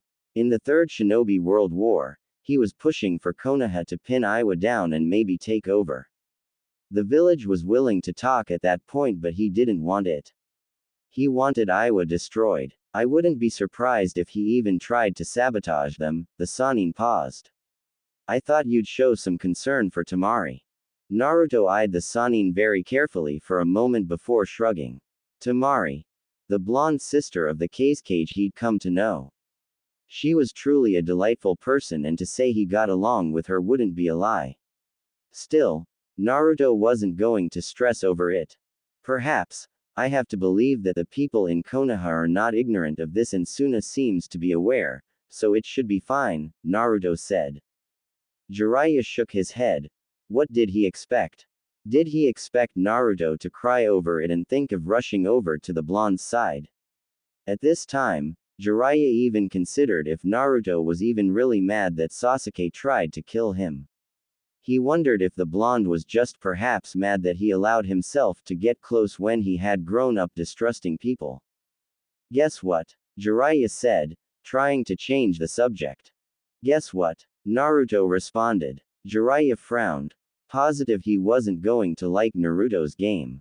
What? He forced himself to say. I don't want to play. The Tsuchikage's granddaughter is within the town, you have to go to her and speak with her. The Toad Sage in a serious tone, ignoring Naruto. More schemes by Jiraiya. When it came to collecting information and data, the Sannin really went all out. But Naruto was certain that Jiraiya wouldn't have come to him if he could do it himself. Naruto really never bothered himself with Jiraiya's services of gathering intel. He always made sure to keep a safe distance. Why can't you speak to her? Obviously you want to find something about her in Iwagakure, Naruto said. Jiraiya nodded his head before smiling. Well, I don't want to go anywhere close to her. You know young girls sometimes don't like older and experienced men crawling up close to them, he said. Besides, it will be more interesting with you speaking to her. Ah, Minato wasn't a famous person in Iwagakure. They held a grudge for his actions in war, but that should be over now, don't you think? Jiraiya nodded. They won't have anything against you, but when you keep your hair long like that, you turning into him, the Sannin said with a slight shake of his head. The outside world never knew of Konoha's Jinchuriki, and I don't think even now they know. But there were things happening and we need to know what is happening. I doubt I will get much from just speaking to her, and you are obviously aware of this, Naruto said with a stare. Are you trying to fix me up with her? Jiraiya merely grinned. What would be the problem if I was? I don't find it amusing. Naruto said. What is she doing here? Well, you see, one of my contacts is an Iowa spy. She is here to meet him, Jiraiya said. He seemed really pleased with himself. After meeting him, she will leave the town, so you have to speak to her today. I don't want to miss an opportunity. More like you don't want me to miss an opportunity, Naruto said. Are you sure my performance is that interesting? Jiraiya nodded. I'll be watching. Don't, Naruto said. I will be uncomfortable knowing that a perverted hermit is busy giggling with his notebook while dreaming about a potential pairing and harems you'll create for me. That wouldn't be a bad idea, you know, Jiraiya said in thought. I won't watch, but I still want a detailed report. Since when have I given you a detailed report? Jiraiya frowned. You will have to stop doing that, the Sannin said sternly. We shall see, Naruto said as he stood up. When are we leaving? We have to wait for Kakashi. He is coming here with something from Tsunade. After that, we'll disappear. Jiraiya explained lightly. What were you working on? Before I came here, I first stopped by somewhere to fetch my armor. I was preparing things and I want to formalize myself with it. In our next sparring session, I will be wearing it. About 2 hours later, Kuretsuchi, the granddaughter to the Tsuchikage, a young black-haired woman who was obviously very attractive. She was obviously a very capable kunoichi, if given the way she carried herself meant anything. Then again, she was related to the current leader and was thought to be on the front seat to replace Onoki once he does retire from his position. The old man was currently the oldest Kage alive and active. The Sandaime had made him learn everything about the Kages and their power, a bit of history about them. Information was always essential before you made a move. Naruto was certain though, none of the current Kages could be compared to Hiruzen in terms of strength. In his prime, the Sandaime had no one to rival him. It did make Naruto wonder just how the old man who stack up if he was pitted against the first Hokage or the second. Shaking his head, Naruto reminded himself of where he was, in a bar. Shinobi liked this place. Not for the drinks or the pleasures, but exchange for information. It was a good place to overhear conversations, to accidentally bump into certain people. Or maybe to poison someone. Such places existed in another world, far away from the normal things that occurred in the streets. Naruto picked up his bottles and walked over to the Kuretsuchi. She was sitting alone by a corner. She was obviously looking for someone. She didn't show it, but Naruto had observed people around this place that he could tell what they wanted judging by their body language. Kuretsuchi looked up when the blonde walked up to her. She stared at him, seeing the headband on his forehead. It was bit hidden by the wild blonde hair, but it was Konoha. She frowned. She wasn't looking forward to dealing with Leaf Shinobi. Not now, not at a place like this. But this was the Fire Nation. Leaf Shinobi were everywhere, so it could not be avoided. When did she last someone a picture of such blonde hair and blue eyes? Oh yes, the Yondaime Hokage, a very famous man. Konoha worshipped the man while Iwa was a little bitter that one man had forced them into the negotiating table during the last war. She was well aware that if not for the Sandaime Hokage, the man would have done more damage than he did. At least that was what her grandfather told her. She didn't see it. She hadn't been born into the world, so the fame of the Yondaime was nothing but a story to her. You just didn't think of Konoha's yellow flash, did you? Naruto asked in a light tone, a small smile on his lips. He was still standing. Kuretsuchi blinked. I just did, she said with narrowed eyes. I bet people who have seen him will be thinking the same, Naruto said with his smile. Can I join you? No, Kuretsuchi quickly said. I won't take much of your time, Kuretsuchi. Naruto said, looking straight into her eyes. Oh, and I will tell you a little secret that not even Konoha knows if you let me sit, he said in a whisper, a sly smile in his lips. Kuretsuchi frowned. He knew her name. He came here because he knew her. Well, there was no harm in letting him sit with her. She was getting bored alone and was even thinking of leaving anyway. She still had the rest of the day and tomorrow. You can join me, she said. What is the secret? Naruto settled gracefully. He noticed, although she had a bottle before her, she wasn't drinking it. Naruto Uzumaki, a shinobi from the Hidden Leaf, he pointed at his forehead. Uzumaki? Kuretsuchi asked. She was immediately interested in listening to that person. She was surprised to see someone from that clan here. Not to mention, as a shinobi of the Hidden Leaf. There were issues with the land of Uzumaki, so seeing another one of them here was a good thing for her. Ah yes, Uzumaki, Naruto said with a smile. My mother was Uzumaki, born in Uzu, but because of the friendship with the Hidden Leaf, she moved there at a young age. Kuretsuchi nodded. Why did you decide to join me? You are a kunoichi of Iwa, and you are sitting here alone, it gives you away, Naruto said with indifference. Besides, you are a rather attractive woman. As a man, I can't ignore you. Kuretsuchi snorted. Easy pickings. Naruto laughed. Not at all, he said.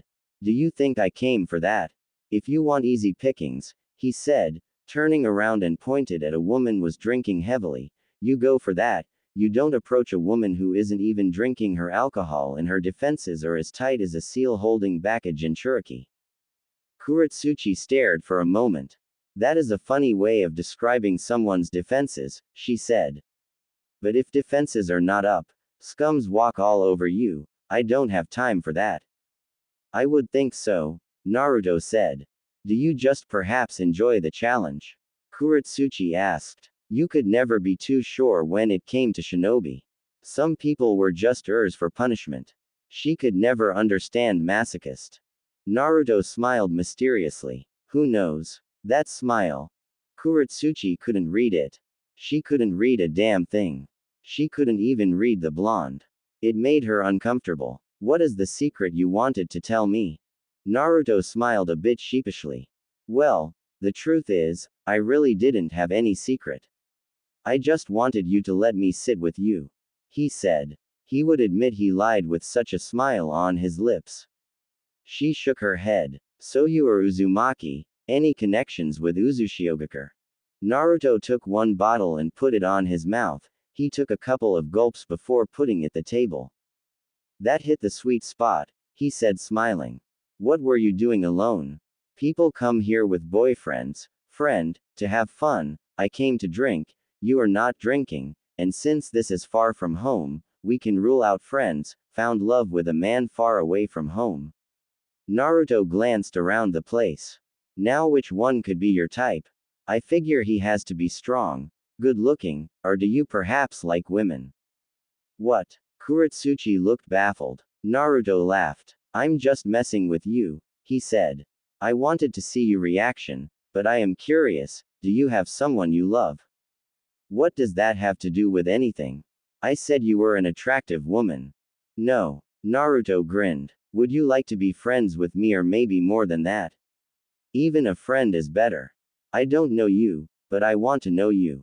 Isn't that wonderful? I'm sure as the Tsuchikage's granddaughter, you probably don't get a lot of friends and I'm sure, boys, are intimidated by you to even come close. The last one hit the spot but Kuretsuchi wasn't all that concerned with it. She didn't even spend her time thinking about such issues. There were more important issues in life. You must be thinking you don't have time for it because you have to think about your career, but I must ask, wasn't it the same for your grandfather? It is especially worse with him since he lived in the times of war. He still made time for family. He had one of your parents and your parents had you. It is only natural for you to continue with the cycle. But that alone isn't enough, it is happiness that matters the most. You should ask your grandfather why he had a family in a time of war. Kuretsuchi was silent for a couple of moments. What do you know about happiness? You seem rather happy gulping down the alcohol. Naruto smiled a small sad smile. I'm a miserable person who wants to bring happiness in his life, he said. What do you say to my offer for friendship? Shinobi want to benefit in everything. I will tell you this, I actually look a bit like Konoha's yellow flash because I'm his son. Don't tell anyone about it, it's a secret, he said in a whisper. So, what do you say? Don't you want to befriend someone like me? Given the history with Iwa and the fact that you are Uzumaki, I'd rather kill you than befriend you. All the better. Become close to me and you decide whether I should be killed or befriended. You can do that easily while close to me. Kuretsuchi thought about it before smiling.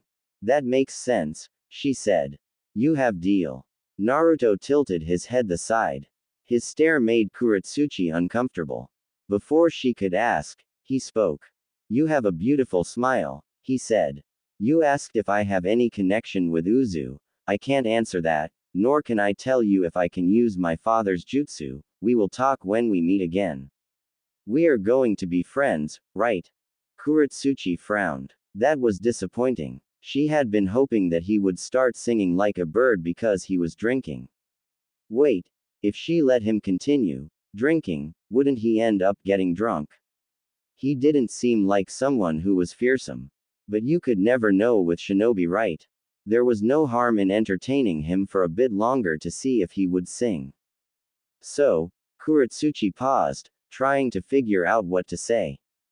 I have said a couple of things about myself, you haven't, why don't you start?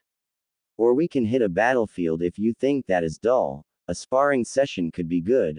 I hear some people understand each other better when they cross blades, Naruto said with a shrug. You don't really believe that, do you? If you close your heart, no one will get to it by fighting you unless you really want them to do so. If you, Kuretsuchi, don't want to be a friend of mine, sparring with me will only change if you find my skills acceptable, Naruto said. But I do believe a man and a woman can understand each other better when they do foreplay. You get to know your sensitive areas, and maybe when you hit the good spot, some secrets slip out. You're pervert, aren't you? Naruto shook his head. I'm merely stating what I believe, he said. What is it going to be? Kuretsuchi would rather have him continue drinking so he gets drunk and start talking. I'll talk. Naruto nodded. But I have a rule, he said. If you lie and I spot it, You take a drink. He pushed a saucer towards her. It wouldn't be fun if I got drunk alone, now would it? Kuretsuchi frowned. She was going to get drunk. There was a reason she wasn't even drinking in the first place. But Naruto was already way ahead of her, and if she doesn't admit that she is lying, how would he tell? Of course, she had no intentions of telling the whole truth. Fine. Oh, she regretted that choice. Later, Naruto was sitting by the window, looking over at the streets of the town. Nothing was ever like Konoha. There was peace. There was freedom. Konoha had restricted his movements with its contempt for him and really made things difficult. He could have left any time he wanted. Uzu was his home, it was the home of his mother. But it was dangerous. The people in Konoha would have turned the world upside down looking for him. If they found out he was in Uzu, they'd raise hell. People like Danzo would be at the forefront of the attacks. The man would be looking for his Biju, the Kyuubi. When it came to him, the only thing the man was interested in was the Biju. It didn't matter if Uzu and Konoha were technically still allies, Danzo would try to invade Uzu. If he could not, he would entice the enemies of the whirlpools to do it for him. The War Hawk was capable of doing something like that. Being here was safer. And as long as he gained strength, it was more than enough. There was not even a need to rush things. He was growing. He needed to grow. They needed to be careful, lest they suffer another tragedy. Your ability to remain still for hours still amazes me, Jiraiya said. He was standing next to Naruto, eyes glancing between the blonde and the streets. I have been doing this since I was 5, Naruto said. When you do something repeatedly, it becomes natural for you to do it. Well, not all things, Jiraiya said with a sly smile. What did you to the Tsuchikage's granddaughter? Nothing. Were you threatened by someone? Jiraiya shook his head. No, but she was drunk. Oh yes, we were playing a little game and she was a bit too confident in her ability to lie. Then again, I'd made her a little curious by telling her some things, Naruto said with indifference. She is an excellent kunoichi. Even though intoxicated, she didn't say anything. I just helped her to her hotel. You don't sound like you got anything out of her. It wasn't my intention to get something out of her, Naruto said. I just wanted to lay the foundation for future relations. I'm sure tomorrow or when she wakes up, she will be very pleased that I was a gentleman despite there being occasions she felt compelled to ask if I was a pervert. Jiraiya narrowed his eyes. Are you saying that you will see her again? Naturally, Naruto said with a nod. Who knows, we might be friends. Can you try to be a little enthusiastic about that? Jiraiya said, seeing the indifference in Naruto's body language. Kakashi will arrive tomorrow. After he leaves, we will depart. Do everything you need to do by the end of the day because we leave tomorrow. There isn't much for me to do, Naruto said. Some rest will do, he said with a yawn. I think I will sleep for the rest of the day. My mind is a little tired and I don't want to be seen by Kuretsuchi. A year later, she'll look at me and think, oh, this is the guy who I got drunk with and then walked me to my place, and laid me on my bed. A bit of an embarrassing moment, if she tries to think of what if. You're cruel, Jiraiya said. She is going to be thinking about that the moment she wakes up. You didn't leave any letter, nothing, you just left. That brings curiosity and the desire, sensei. Naruto said in a simple tone. When you passionately kiss a woman, and then leave her with a hand on her lips, thinking, wow. She will think about that kiss when she wakes up, when she kisses another man. Speaking like a corn artist, you do that often. Naruto shrugged. You jealous that I can do that? Well, I could understand. I don't see any woman chasing after you, saying they want more. I haven't seen any woman chasing after you either. Nice touch, Naruto grunted. But you should be satisfied that we shall speak again, no? For better relations with Konoha and Iowa, that is suitable. I bet the creepy geezers in dark corners would be thinking about a political marriage. 3 months later, Jiraiya Dam Sensei. Naruto couldn't understand the Sannin at times. He really did like doing things at his own time and wouldn't allow anyone to interfere. He never really did like spending too much time at one place. They'd spent 2 months training together and the Sannin then suddenly said he was going and would return soon. He never returned. He left him and never returned for a whole month, and now a letter came, saying they would meet in the clouds so that Naruto could test himself against another Jinchuriki. Naruto hadn't been afraid of being alone, but he had been warned, don't use the Kyuubi's chakra while I am away, just continue learning using the fire element. Of course, Naruto hadn't listened to those demands. He had promised, but he didn't follow through with it. Jiraiya couldn't force him to do what he didn't want to do. Besides that, Naruto had seals in place in case he lost control once more. He was currently walking through the land of hot of water, coming all the way from the land of tea. It was a long journey, but Naruto's thoughts came to a halt as he sensed something. He immediately twisted around. A large snake was hissing loudly as it slithered towards him in speed. Naruto stood still, watching it with indifference. The snake didn't stop. It continued to charge towards him. As it neared him, it lunged towards him, trying to smash him with its head. Naruto merely raised right hand, with its palm open. The snake slammed into the hand, coming to a complete halt. Naruto didn't move, not even a muscle. He might look a bit slim, but he had conditioned his body. He might not be in the standards of someone like Guy, but he could hold his own in terms of physical strength. Naruto ignored the hissing snake and looked up. Orochimaru, he said, seeing the snake Sannin, standing atop of the snake with a wide grin, hands folded across his chest. Naruto should be afraid of Orochimaru. There was no question that the Sannin was a powerful shinobi, and not someone who should be taken lightly. But Naruto wasn't afraid. He was merely curious. What did the snake want with him? He was getting guests these days. First it was Itachi and now it was this snake. It couldn't be any good if someone like Orochimaru had to come himself. Their last encounter hadn't been a good one. He had nearly died after facing Kabuto. Orochimaru looked at Naruto with interest. The blonde's hair had truly grown and a bit wild. But that interested him was the way he dressed. It was a bit like Madara, but the armor didn't have shoulder plates, and the blonde wore a crimson shirt, and with gloves that matched that color. You could hardly ignore the Uzumaki symbol on his chest and around the metal plates. You have taken quite the transformation, Naruto-kun. Naruto shook his head. This has always been in design, Orochimaru, there was just never an appropriate time to wear it. As you can see, it does draw some inspiration from a rather infamous Uchiha. The blonde explained lightly. Orochimaru laughed. I didn't take you for a history fan, not to mention Uchiha. Naruto shrugged. But history is origins, Orochimaru. In some way or the other, our pasts are what shape our futures.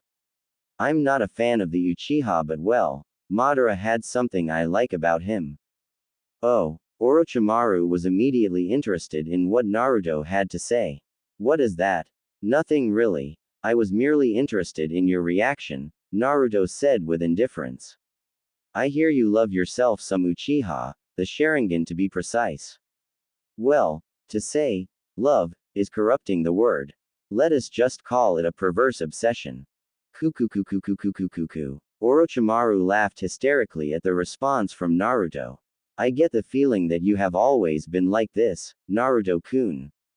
Naruto raised an eyebrow. Well, that would certainly be an interesting development. He said carelessly. Yes, and it does draw me closer to trying to study more about you. I'd always dismissed you, but when we first met you seemed rather mysterious, and you never stood out, but I'm beginning to think that was by design and dismissing you might have been an oversight on my behalf. Orochimaru actively searching what he can about him. Now that was a dangerous development. Naruto didn't want that, but he couldn't tell the Sannin to stop. I'm certain I will have nightmares about this, the blonde responded calmly. What can I do for you, Orochimaru? Don't be so hasty to end the conversation. We were getting along just fine, Orochimaru said with a laugh. You proudly wear the Uzumaki crest but yet don't have a connection with Uzu, that does set the mind racing. I'm sure the people in Konoha will be on guard if they see you boldly wearing the symbol of the Uzumaki. Well, I am Uzumaki, and anyone who says I can't wear the symbol of my clan is just being ridiculous. I doubt Konoha will even have a say about it when they also wear the symbol. Once more, Orochimaru laughed. So when are you going to Uzu to be with your people? Who doesn't love their clan? If they invite me, I will surely be interested in seeing my fellow clansmen, Naruto said. I see, you brought your little pet project with you. I was praying that you'd have consumed him by now. He is still training, Orochimaru said with a grin. You don't mind being a test subject, do you? With that armor, you should be at least a good punching bag. Not to mention you have the Kyuubi with you. I want to see how my Sasuke has grown. Sasuke isn't worth me using the Kyuubi's power. He is just a little child with some mental problems. Well, you two suit each other well. You both have loose screws up in your heads. Perhaps Sasuke has been suffering from the mental effects of his brother's genjutsu, Naruto said in a cold tone. I think I am beginning to like you, Naruto. Naruto shook his head. I'm afraid I don't swing that way. Orochimaru frowned. The blonde was mentally strong, unlike Sasuke. But truly, he was proving to be an interesting subject. If he does manage to survive here, Orochimaru wouldn't mind taking him back to the hideout. Sasuke, you can come out. The Uchiha flashed behind Naruto. You have trained your dog well, Orochimaru. I didn't think that you could train it better like this. Kuku, Orochimaru chuckled lightly. Sasuke-kun is more than that. Oh, I am very much aware what he means to you, Orochimaru. Naruto said with indifference. Sasuke stared at Naruto with an expressionless mask. This person had made him jealous of his growth. But he was here. He had trained hard under Orochimaru. He had abandoned all emotions and focused on his training. He was confident that he could beat him even with the power of the Kyuubi. This is rather interesting, isn't it, Naruto? Sasuke started in a calm tone, eyeing the blonde. He had yet to even activate his Sharingan. I guess you can say that, Naruto said. You do mean the fact that last time we stood like this I was chasing after you and now you are the one who has run after me? Yes, Sasuke said. Naruto shrugged. Well, I have never been the one good on chasing people. Admittedly, I don't really care what you do. Even if you strip down and bend down for Orochimaru to screw you, that isn't my problem. Naruto said indifferently. Nevertheless, Konoha has ordered that you be returned before you carry Orochimaru's children. And as a shinobi of the leaf, I must follow those orders. Sasuke didn't like those words. It was insulting to think of what Naruto was saying. But in the end, he ignored those words. Let us hope that the armor isn't just for show and you can actually fight. And I hope that you actually learned something, Naruto said. He clapped his hands together for a moment before, stretching his neck muscles. Come Uchiha, show me if you can really dance. That is some tough talk from someone I beat. You've never been able to beat me and there will be no change. In terms of arrogance, yes, you will win, Naruto said. Admittedly, you had more skills than I do. Your sponsors liked you because of those skills and not to mention the Sharingan. Sasuke smirked. So you do admit that I was better than you? Yes, painfully so, Naruto said calmly. I am not the one to fail to recognize someone's skills when they are better. But of course, that was the past. Are you saying you are better than me now? Sasuke asked with narrowed eyes. He always did feel superior, but Naruto always had to undermine him. He always had to show that despite all his efforts, he could still get better. Sasuke had hated it. He had hated that someone without a bloodline could match him. Even when he was doing better, they'd always been a feeling that Naruto's wasn't really giving it his best. They'd always been a feeling that the blonde could do better than what he showed he could do. And that was always pissed him off. Naruto tilted his head to the side. Who knows? If you're still the same child who sees hatred whenever Itachi's name is mentioned, you can't defeat me. Sasuke glared. Sasuke-kun, Orochimaru called from the sides. Don't kill him. He could prove to be a very useful subject. Laughable, Naruto said, but he didn't look the least amused. The arrogance in Orochimaru to assume that Sasuke could kill him, it was mystifying. Orochimaru, this arrogance of yours is the reason you actually believed that you could destroy the hidden leaf. What a miserable person you are. You lost the use of your hands in your arrogance and had to crawl to Tsunade looking for help. Please don't incite Sasuke to do something reckless. I will gouge his eyes out, have them crystallized and then put them on display in my throne room. Kukukukukuku. Orochimaru laughed. Big words, Naruto-kun. I can see why Sensei replaced me with you, the snake grinned. Do it, Sasuke. A bit annoyed at being commanded like that, but Sasuke still dashed towards Naruto. The blonde didn't move but just watched him with sharpened eyes. Sasuke reached Naruto and unsheathed his sword. He swung it across Naruto's chest in blinding speed. Naruto took a step backwards slightly and watched as sparks flew with the blade running through his chest metal plate. He held out his right hand and summoned the sword of the Thunder God from a storage seal on a plate around his waist. Seeing the sword, Sasuke encased his own sword with lightning and swung it towards Naruto. The sword clashed with Naruto's, creating a huge spark of lightning. He attempted to push the blonde backwards but Naruto didn't budge. Not even an inch. Sasuke jumped back while flipping his sword to his sheath. The sound of birds chirping invaded his ears as he summoned lightning on his right hand. He pointed towards Naruto. Chidori Iso. A lightning spear spread through quickly towards Naruto. The blonde reacted instinctively by shifting his body to his left while positioning his sword to block the jutsu. It managed to graze through his right shoulder before Naruto pushed it away with his sword. Sasuke cancelled his jutsu and burst towards Naruto. He flipped several times as he neared and tried to slam his right foot above Naruto's head. The blonde took a step back to avoid the kick.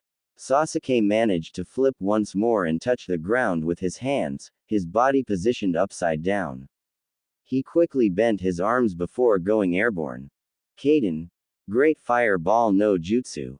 Sasuke breathed in before exhaling a large fireball. The flames sped towards Naruto quickly. Sasuke was left puzzled when the flames suddenly disappeared into thin air as if they had just burnt out. When Naruto flashed in front of him while he was still in midair, Sasuke activated his fully matured Sharingan and saw the incoming punch directed at his chest. He quickly flipped, twisted above the blonde. He stretched out his hands and touched Naruto's shoulders before using them to propel himself further away. He twisted around in flash and tried to kick Naruto on the back of his head. Naruto held out his right hand and gathered wind around the tip of his middle finger. He gathered enough chakra for the Uchiha to even spot the chakra build up. Wind bullet. Sasuke still couldn't react swiftly to avoid the bullet that sped through in the blink of an eye and collided with his chest. There was so much force behind it and Sasuke felt the air leave him for a moment before he was sent flying backwards. He recovered quickly by flipping once before landing down. A second later, Naruto crashed in front of him, driving his fist towards his chest. Uchiha twisted anti-clockwise while unsheathing his sword. He did not swing it but rather raised his left leg and tried slamming his right foot on Naruto's gut. The blonde caught his kick with his left hand. Sasuke smirked before swinging his sword in a slash aimed just above Naruto's shoulders. The blonde reacted by leaping backwards and then did a sudden pull on the foot he'd caught. The sudden movements made him lose his balance and sword just flashed past Naruto's face. Naruto pulled Sasuke towards him while still holding him. He slammed a brutal wind-enhanced punch on the Uchiha's chest. Sasuke felt something crack before spitting out blood. His whole upper body ached as Naruto did a quick twist before hitting him on the forehead with a powerful kick. Sasuke was sent flying backwards. He crashed into the ground and laid there for a couple of moments. He clutched his chest for a moment before getting up. He cursed as he saw Naruto jumping into the air before kicking a dark orb of flames towards him. His Sharingan could see the wind around the blonde's foot. The speed in which he kicked the ball was just ridiculous. More so the speed of the flames. Yet, Sasuke straightened his body and shifted to the right a bit. He felt intense flames burning his chest as the ball sped past him. It was only for less than a second and yet it managed to burn his shirt around his chest. Sasuke didn't get to thank his Sharingan when he felt the tremendous explosion of the flames and the heat it produced. Naruto had appeared before him, stabbing his sword towards his chest. Sasuke managed to move his body a hit to avoid it, but the lightning sword pierced through his shoulder. Naruto didn't step there. He slammed a small Rasengan on Sasuke's chest, sending the Uchiha flying backwards. Shit! Sasuke mentally shouted after crashing. He was seriously hurting. At this point, Naruto was going to shatter his ribcage. He couldn't allow that to continue. His eyes widened slightly as sensed a heat wave coming towards him. Sasuke gritted his teeth before activating his level 2 cursed seal. The flames touched him and exploded into a massive cloud of flames. The Uchiha burst out of the flames with wings behind him. Seeing the Uchiha's form, Naruto shook his head. How unsightly, he said. Then again, this is how far you are willing to go for power. I don't want to hear that from a Jinchuriki. Naruto shrugged indifferently. I didn't seal the Kyuubi within me. He said. Doesn't matter. Sasuke's wings flapped before he vanished from sight. He appeared behind Naruto and kicked the blonde on his back. Naruto flipped several times before twisting around. He landed gracefully. Sasuke was right above him, a Chidori on his hand. Naruto summoned a Rasengan and slammed it towards Sasuke's jutsu. When the jutsus collided, there was an explosion of chakra and lightning. Seeing that he was being pushed back, Naruto jumped backwards to create some distance between him and the Uchiha. But Sasuke cut the distance in the blink of an eye. The Uchiha attempted to kick him straight on his face, but Naruto crossed both his hands, and the kick hit the defense. Naruto's body slid through the ground considerably after being pushed back. Chidori Senbon. Sasuke fired multiple Senbons towards Naruto in quick succession. Naruto frowned before summoning his lightning sword. His hands blurred through the air as the sword collided with the Senbons, but a couple hit him on his knees and left shoulder. While swinging his sword, Sasuke flashed below him. Chidori. The Uchiha slammed the jutsu on Naruto's gut. But the blonde suddenly burst into hundreds of sharp, almost invisible wind blades that cut through Sasuke's hand, although his elbow. Sasuke cursed, feeling that some chakra points had been damaged. Naruto appeared on the Uchiha's left side with a wind blade on his right hand. The blade extended massively. The Emperor's cutter. He swung it in a downward slash and it cut through Sasuke's wings. Sasuke cried out in pain as the stage 2 failed him. When he saw Naruto swinging his sword once more, in panic he released a jutsu. Chidori Nagashi. Naruto didn't even wince when Sasuke discharged electrical currents that hit his body. It rendered him motionless for a moment, and Sasuke used that chance to get away from Naruto. The Uchiha cursed inwardly as he breathed heavily. He wasn't going to lose this battle. He would not lose it. Stage 1 of the cursed seal was still active.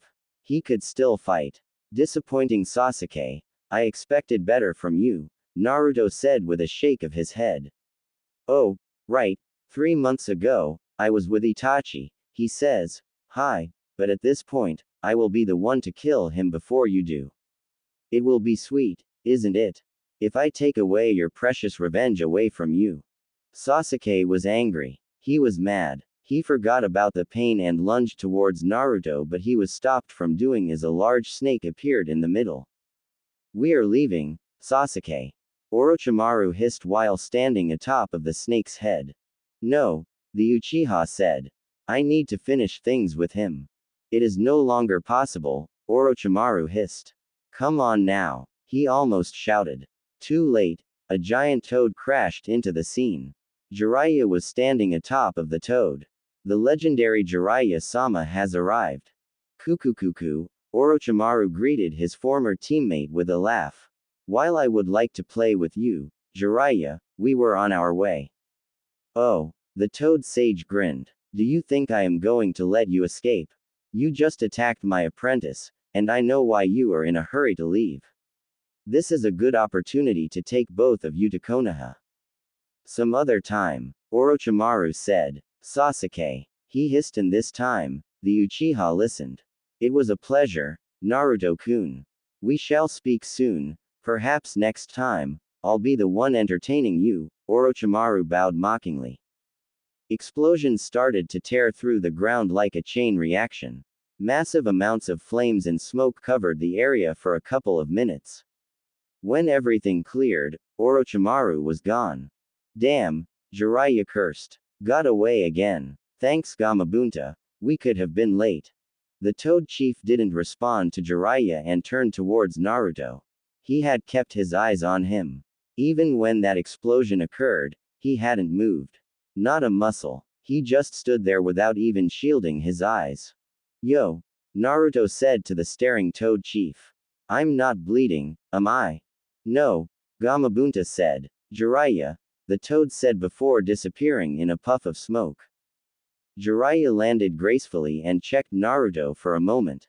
He wasn't completely surprised to see that Naruto looked perfectly fine despite this encounter. Sasuke had used the cursed seal, but Naruto still didn't use the Kyuubi's chakra. There wasn't even a sign that jutsus had been thrown around the area. Well, that was close. I am glad that he didn't want to fight, we'd have been screwed. Naruto looked thoughtful for a moment before shaking his head.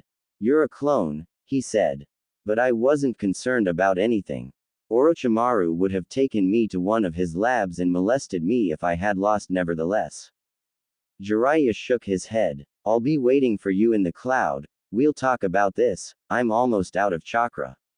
When Naruto stared, just do the obvious, book a place and I will find you.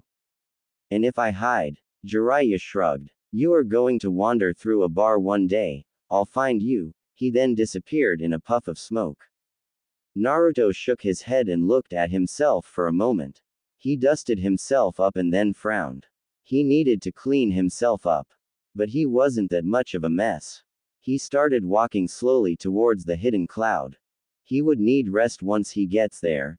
This fight wasn't something he'd wanted to do. At least he'd managed to save chakra, and had Jiraiya not showed up, he would have been forced to use his ninjutsu arsenal to try to counter the threat the Uchiha posed in that form. Admittedly, he would have been in trouble. After walking for a couple of minutes, Naruto's movements came to a halt. He glanced on his left. Itachi was sitting on a tree branch, watching him carefully. Itachi, I thought you wouldn't show up, he said. But you are a clone. Naruto started walking away again. You reached out to me and you are going to walk away. Naruto stopped walking and glanced over to the Uchiha for a moment. He realized that he didn't have his Sharingan activated. But that wasn't the reason that made him turn over to the Uchiha. Naruto walked over and leaned against the tree trunk, folded his hands across his chest and then spoke. I am listening.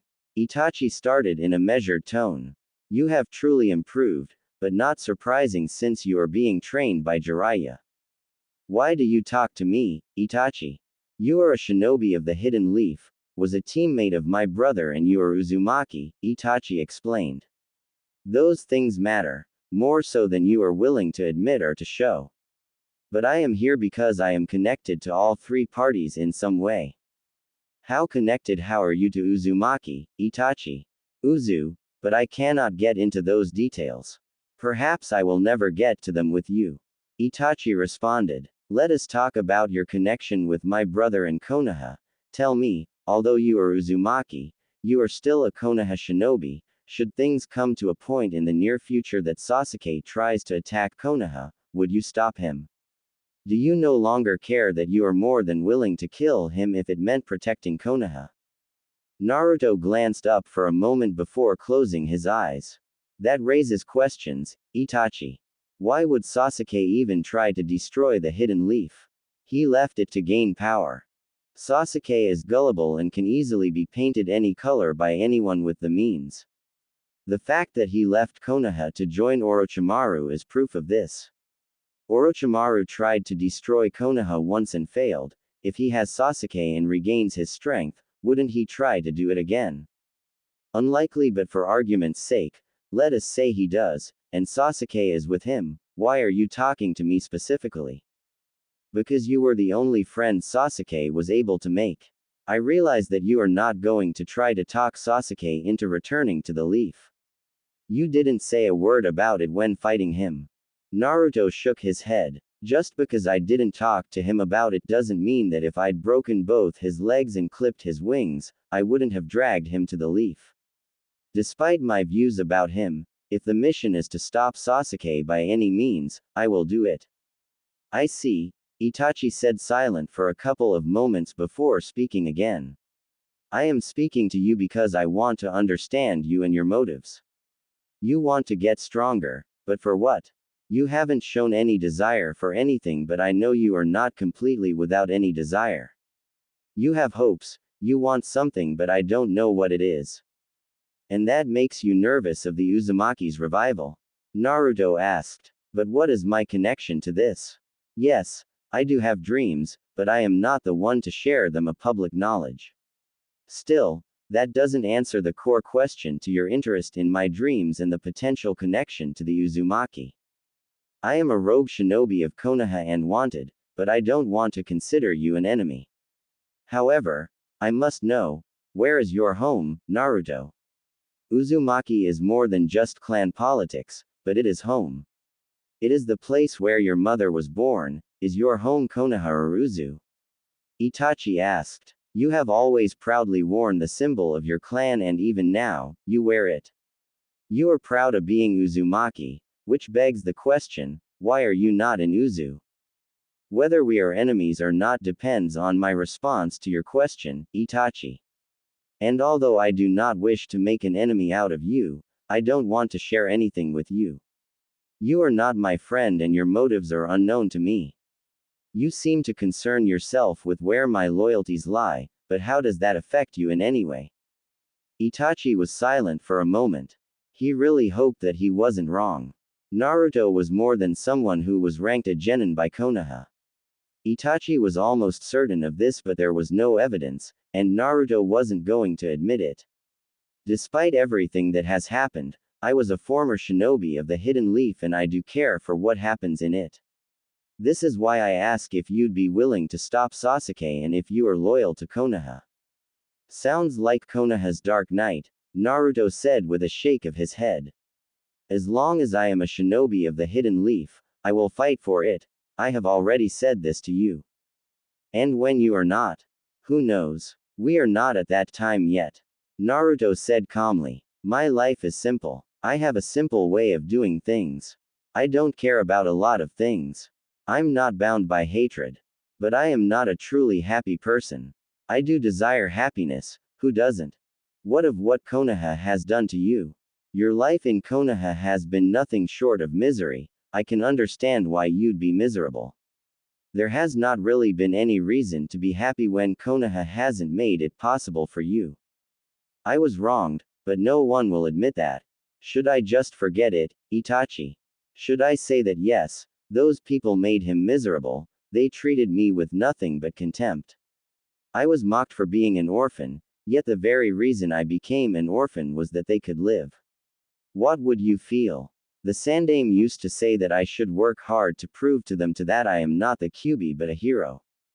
It was laughable. My parents sacrificed their lives, they sacrificed me, I am okay with that. But to treat me with contempt, for the wrong reasons, to blame me to the deaths of your loved ones when you really did nothing but just an innocent child, that, I cannot accept. They told their kids not to play with me, they isolated me. I was a danger, for 11 years straight, and I must work to show that I am good.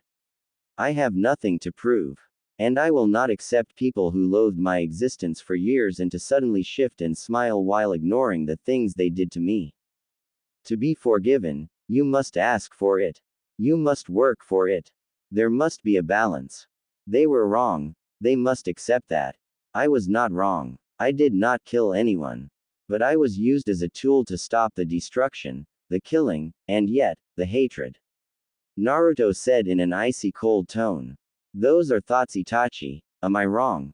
Naruto's tone was cold, it made Itachi uncomfortable, but he could not sense a bit of hatred, but there was anger, yet it wasn't in Naruto's tone. He was unnerved by it. How do you say such words without expressing anger and hatred? One who becomes a cage is one that is recognized by the people. The people are Konoha. Perhaps I would have told you the same thing the Sandaime told you, to work hard to prove to Konoha that you are truly a hero, because if you really love Konoha, you would do that. People are emotional, they will always overreact. There will be bad apples, and maybe sometimes it is the majority, but we cannot let that define what Konoha is.